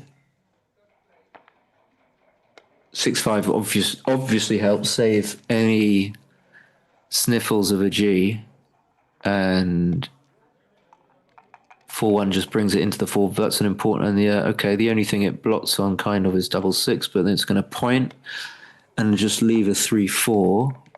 Well, you're not too displeased about that. 3-1 clears the 8 point. No. No reason to do. I wouldn't. This for whatever gain it gets by not releasing the 5s, and it's debatable how good that is. It just preserves jeopardy for red. I wouldn't have done that. Anyway, 3-1. You just have to. Yeah. Oh, okay. You can come up or not come up. You can come up and not come up. I don't think I would come up. There's some bad numbers. I mean, how many gammons are you conceding if you do that? If you come up, you're never going to win. Maybe I'm missing this, because if he like leaves the shot, you still got to get 2 out from behind a 5 prime, which is not easy, and your board can crunch. So let's say red rolls 3-1, and he doesn't have to hit you, but let's say he chooses to hit you, which would be wrong, and then you hit back. So 2-5, 2-4, 2-3, all going to crunch the board. Okay, so I'm going to come up. Does that make Mikkel's 3-1 play a good choice? I don't think it really does, because Black wasn't going to win the race anyway. So the fact that Black was going to be coming up with any 1 there doesn't change the fact, I think, that Red should have cleared their 8 point with 3-1. But there you go. Like here, you're delighted to clear the point. So again, still finally in balance, this match going to 8-6. Hopefully he's not going to take. Hopefully he's not going to take.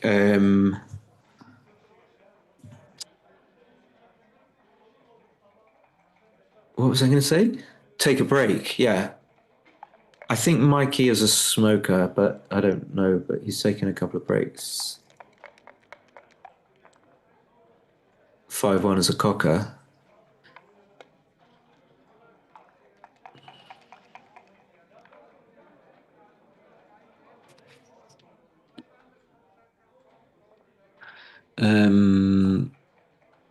So some interesting things going on. Wow, we've got 83 watchers. That's nice, but it's a really good match, actually.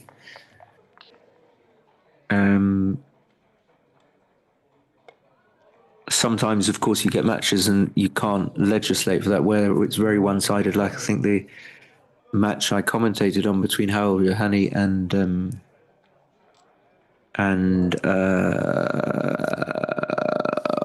oh my God, remember Canberra? I can't remember. That was really one-sided. Harold got really unlucky, and it takes a lot of excitement away. I mean, what can you do? It's not really worth watching, but it's like a football match where, Anyway, so double 5, probably, which don't think we can think about winning this as Black, unless it'll be one of those 6 sequences that One of them was Mochi put on his channel, and then Shino had this disgusting sequence in the Swedish Open back when he won it in like 2012, where he literally had like 0.00 something percent, like a 1 in 1,000 shot, and he won the race. It's worth watching because you don't see how it's possible. So it would have to be one of those, but not quite one of those for Umar to win this.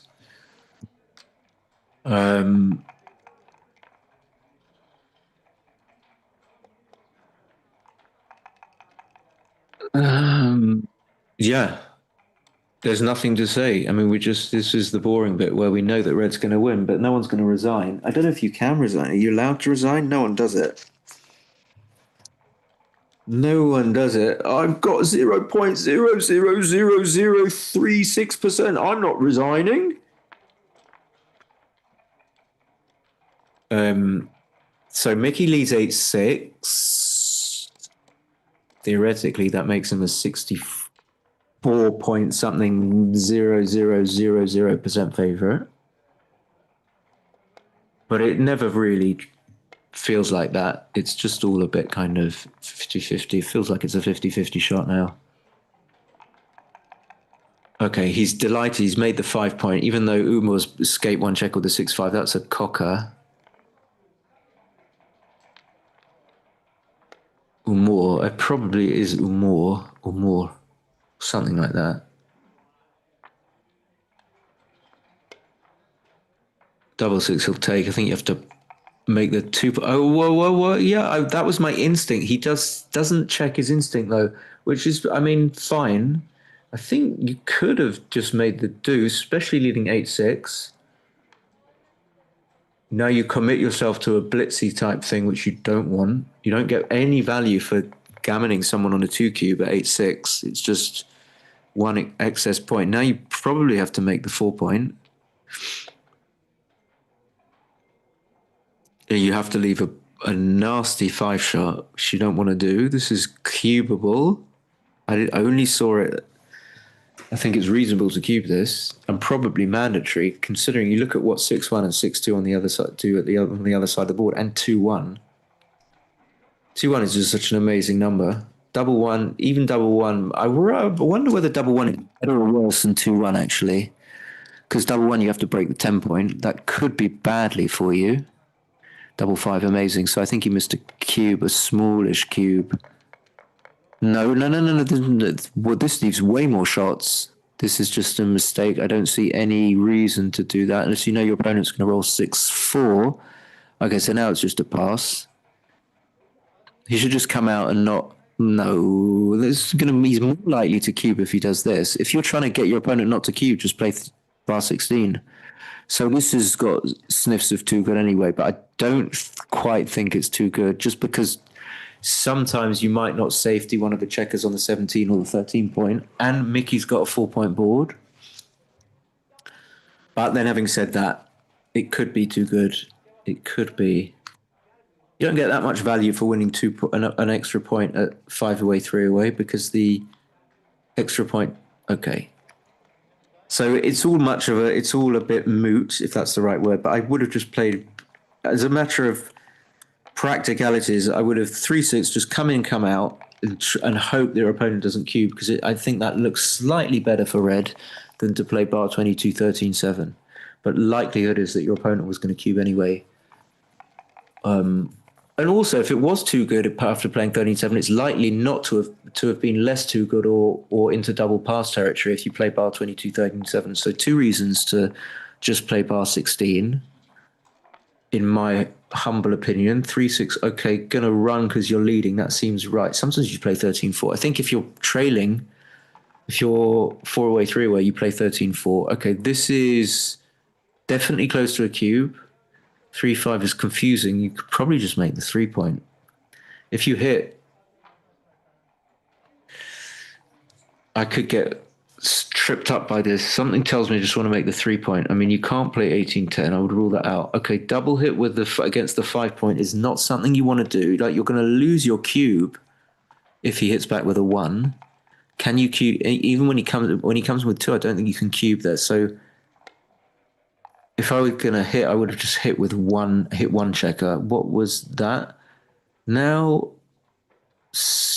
I would just come out. Now you definitely can cube. I've got a suspicion that he won't. You can cube because you can roll 3-2, 3-1, 2-1, double 5, double 4. So if anyone's read my book, then at the top ranking, like the most active dangerous score is 4 away, 2 away, but 4 away, 3 away is next, closely followed by 3 away, 2 away in gammonish positions. And the equity difference between 4 away, 3 away and 0-0 is massive. So this wouldn't be a double it wouldn't even be a double at and it would be a mistake to double at a normal score at 7 away, let's say. Even though he probably hasn't lost his market, certainly not with 3-2, and now the cube is gone because there are no gammons, so no reason to cube anymore. 4-3 probably has to just dump. I could play 13-6.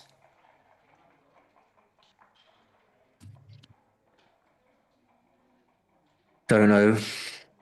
These are difficult because this one, yeah, but then that makes your position even worse. So 13-6, yes, it leaves a shot, and of course you don't get it. I think I would just do this. I mean, we've got to be clear about what do we, if we're ahead in the race and we can make a play like 6-2, 6-3 that enables us to get home, I don't see why we wouldn't do that. The reason why I was thinking that we might play 13-6 is if this position is too destructive and too difficult to bring home. But looking at it now, I think it gives us a reasonable chance of bringing the position home. We still keep our 7 point. We can play from the 8 point maybe if necessary, or the 7 point. So we made no risk. We didn't play 13-6, and we've still got a position that's tenable, which is not going to necessarily produce shots. 6-1 will produce a shot, 6-3 will produce a shot, but apart from that, 5-3 will be really ugly. 4-3 is playable, plays 6-2, 4-1, and he will do that, yeah. I mean, you don't mind that too much, even though it buries checkers, but you keep a board. Double 3 is just going to play 3 down and 6-3. There's no other play. He plays the 6-3 first. I'm not sure why. Okay, that's a bad roll, I suppose, for Mickey, because he gives up the contact. Now it makes 6-5 a reasonable number, but he rolled 5-4 or 6-3. I assume he rolled 6-3 because he would have run off the anchor with 5-4. 6-4 is not going to leave shots against a 5 point board. So Mickey's got the same problem. So we want a 5-4, we want a 4-4. What do we want? We haven't got that many good numbers. 5-1 is not good enough. I think we can just, it's quite obvious we can leave a shot actually and just play 13-7. We're not going to run off the anchor. I don't think we're going to do this. Are we ahead? I don't think so. 43, 59, 71. Okay, even though you're not going to hit and cover now. Oh, you are. You can hit and cover. So you see, you think you can just run off. I don't know why he got so quickly. Unless he was right, in which case it's justified. But I guess it's not comfortable to do that. You can possibly double at this score. I don't know. Confusing. So you've only got 3, 1, and 4s. So you've got 13 shots. 4-3 and 4-6 double hit. Probably not. Oh, it does double. Well, I don't think I would, but you can. I'm assuming it was right to hit with 3-2, and I'm assuming that Uma was wrong, but I would have to run. He just should have played 13-7. But if he ends up rolling a 4, everything was right. Oh my God, he rolled 4-6. This is the sick thing about backgammon, and I could be completely wrong. He might have made the right move with 5-1, but I don't think he did, and I think Mikhail had to hit. It was nasty. I don't think Uma should have cubed. And now he could just gammon Mickey. So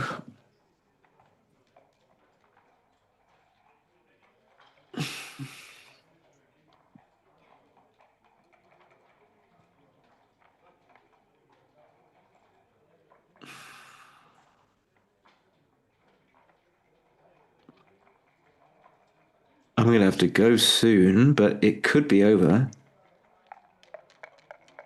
I'm afraid I'm going to have to...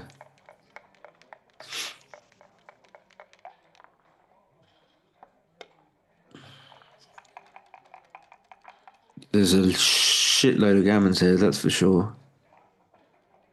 So I can understand why you'd want to double from the bar there, if you think you're going to roll a 4, and you've got a 5-point board, and you're 4 away through, I can definitely understand. I wouldn't rule out, I'm not good enough to know that that's not a double, but I don't think it is, not having that many shots.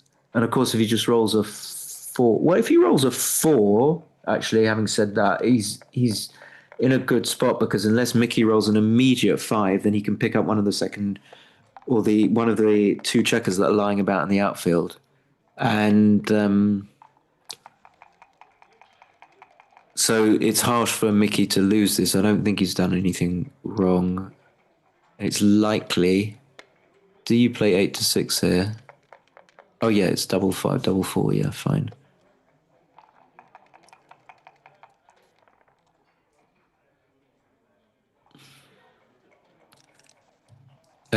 But he did. We remember leading when Mick was leading 4-2. He took a recube from Umar that was a big pass. So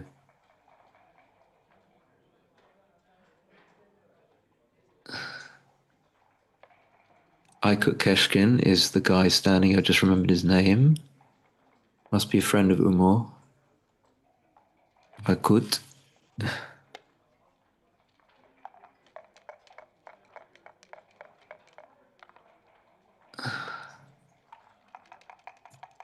You still get gammon. If you roll 1-5, you still get gammon a fair amount of the time. But, is that double 5? So you really need to hit, otherwise he's going to be losing. It's going to be over. That was like a 5-4, but that was good enough. Anything that's not 6-1, 5-1, 4-1 is good enough. 4-1, I suppose, is okay.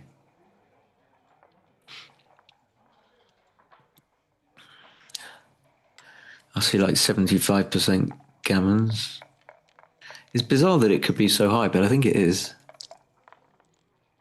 It could even be high. It could even be higher. Okay, 5 is obviously very important, even if you don't get both of them in, but a 5 is extreme. Okay, there you go. So maybe 60% G's, maybe a bit higher. Maybe 70. There's the 5-1. Of course. Of course. I do remember Falafel saying he always rolls 6-1 in those positions.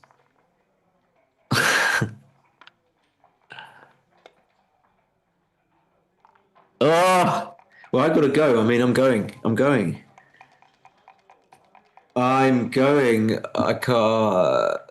He didn't deserve to win that, to be honest. I don't think 5-2 is fanning. He wants to come in, I know, but you can't. It's not allowed. What a bummer. But like, I remember playing Umar. It's nice. You can just see clearly how much. Yeah, it's like universal. It's exactly how I would feel. I don't think I would show it though, to try and retain some sort of pride or something, or out of pride. But it's always like the 5-1. I mean, he was doing fine. 5-1 is the only, and then he had to hit, and then he hit with the 5-1.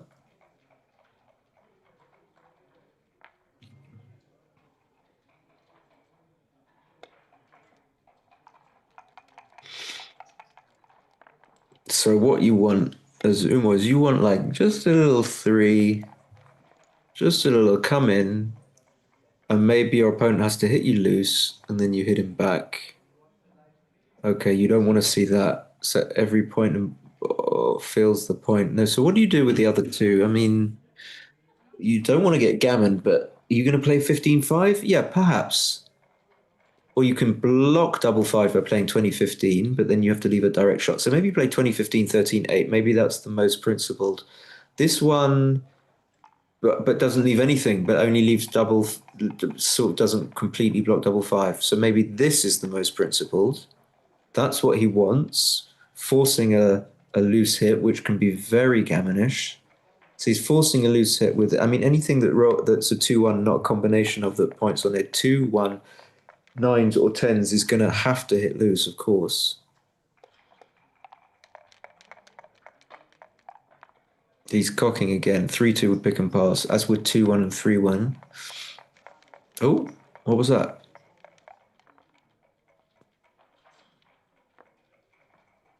So that 4-1, I think you probably have to play 14-10. You're leaving blots anyway. I don't see much gain to. You might not get immediately double hit, but you're gonna lose a gammon anyway. So he will take a. He'll take a 4. He'll take a 4. Give him a 4. Give the guy a 4. Go on. Here we go. Here's a 4. What? Have a 4.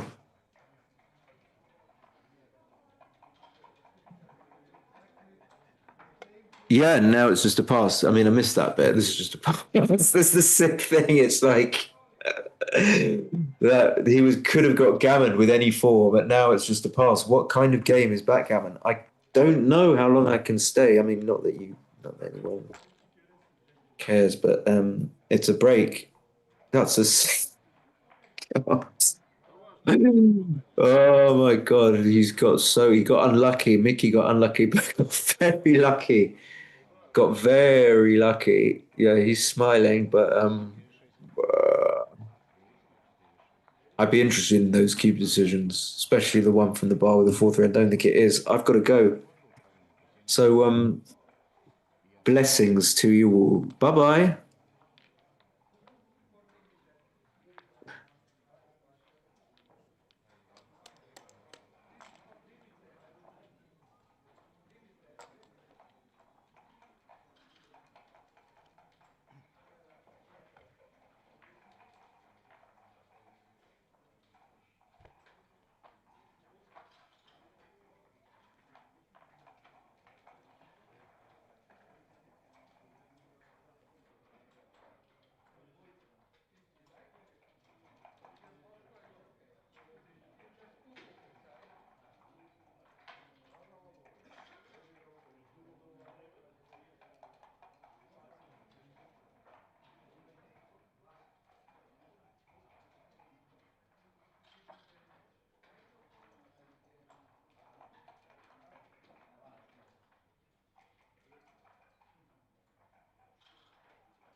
Last place, last spot for the limited jackpot. Last spot.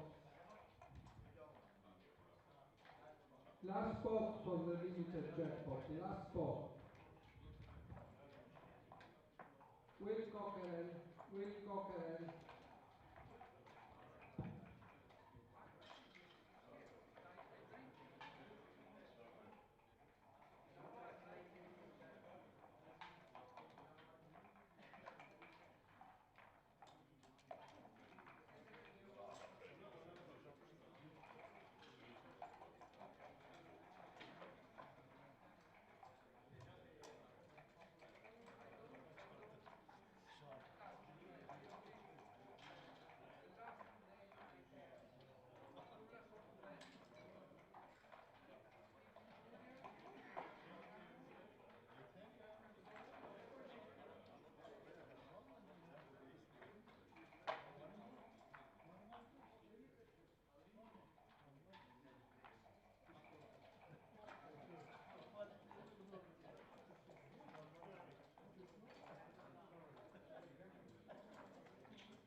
Will Cockeren, please. Will Cockeren.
Спасибо, Миша. Что хочешь? Вице-верса. Я тебе так же 300. Пожалуйста. Ну, я просто считаю, для тебя это не выгодно. Для меня-то выгодно было, для тебя нет. А ты с кем играешь? С вот этим, с которого Леша в финале обыграл, толстый.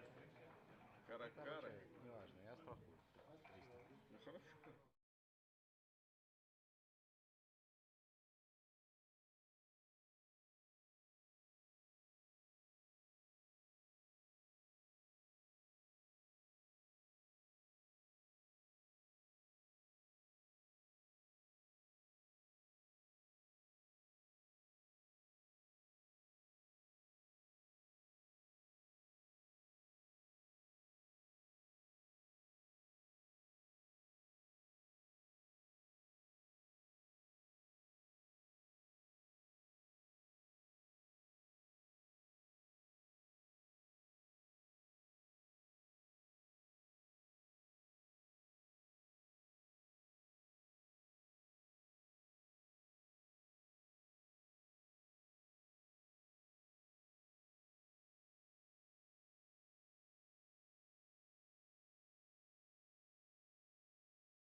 Last three guaranteed spots in Super Jackpot 2.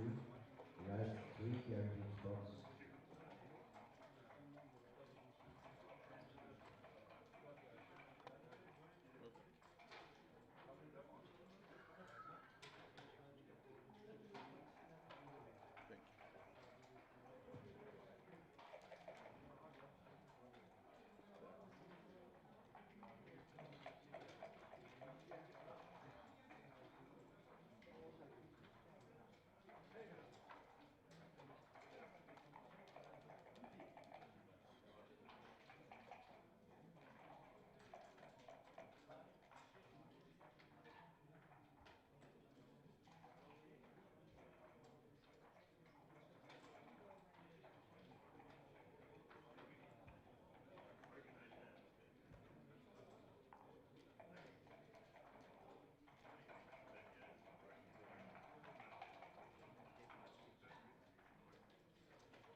гораздо проще, если ты выиграешь.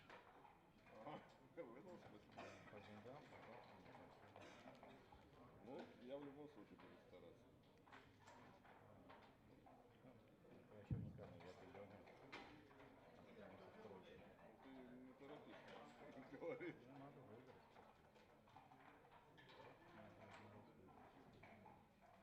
Ну, выиграть надо. Ты так говоришь, интересно. До этого же ты это делал неоднократно. Это я делал, да. Но я с каждым матчем играю слабее и слабее. Первый матч играю хорошо, второй похуже, третий совсем плохо.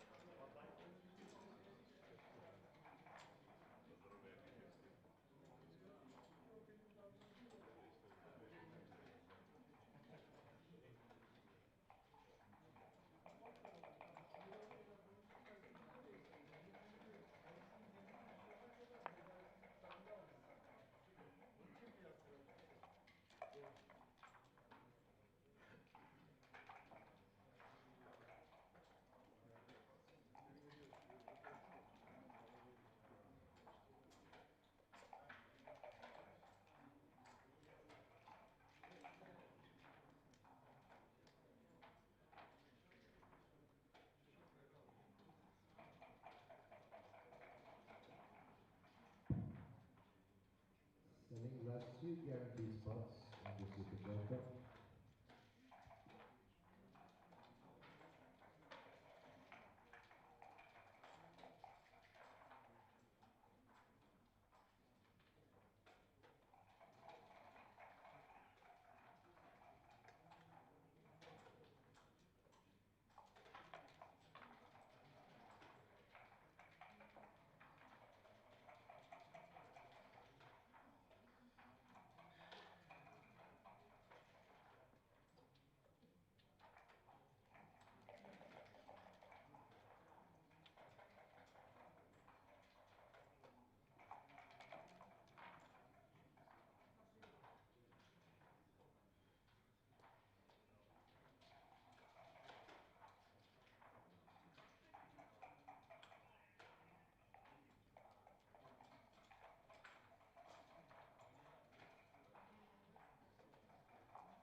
have the last chance for all participants in both masters and intermediates who lost twice without cashing. And last chance starts at 12 p.m.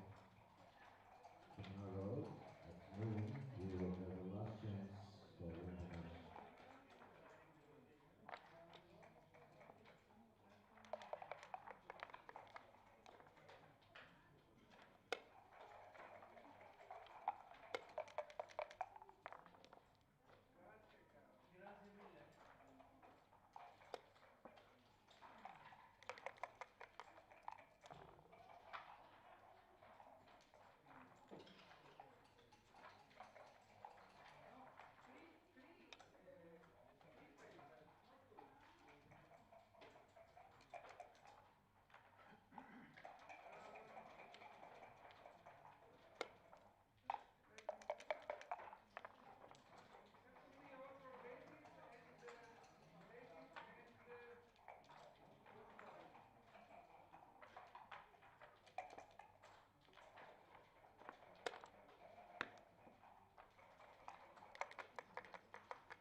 офигенно.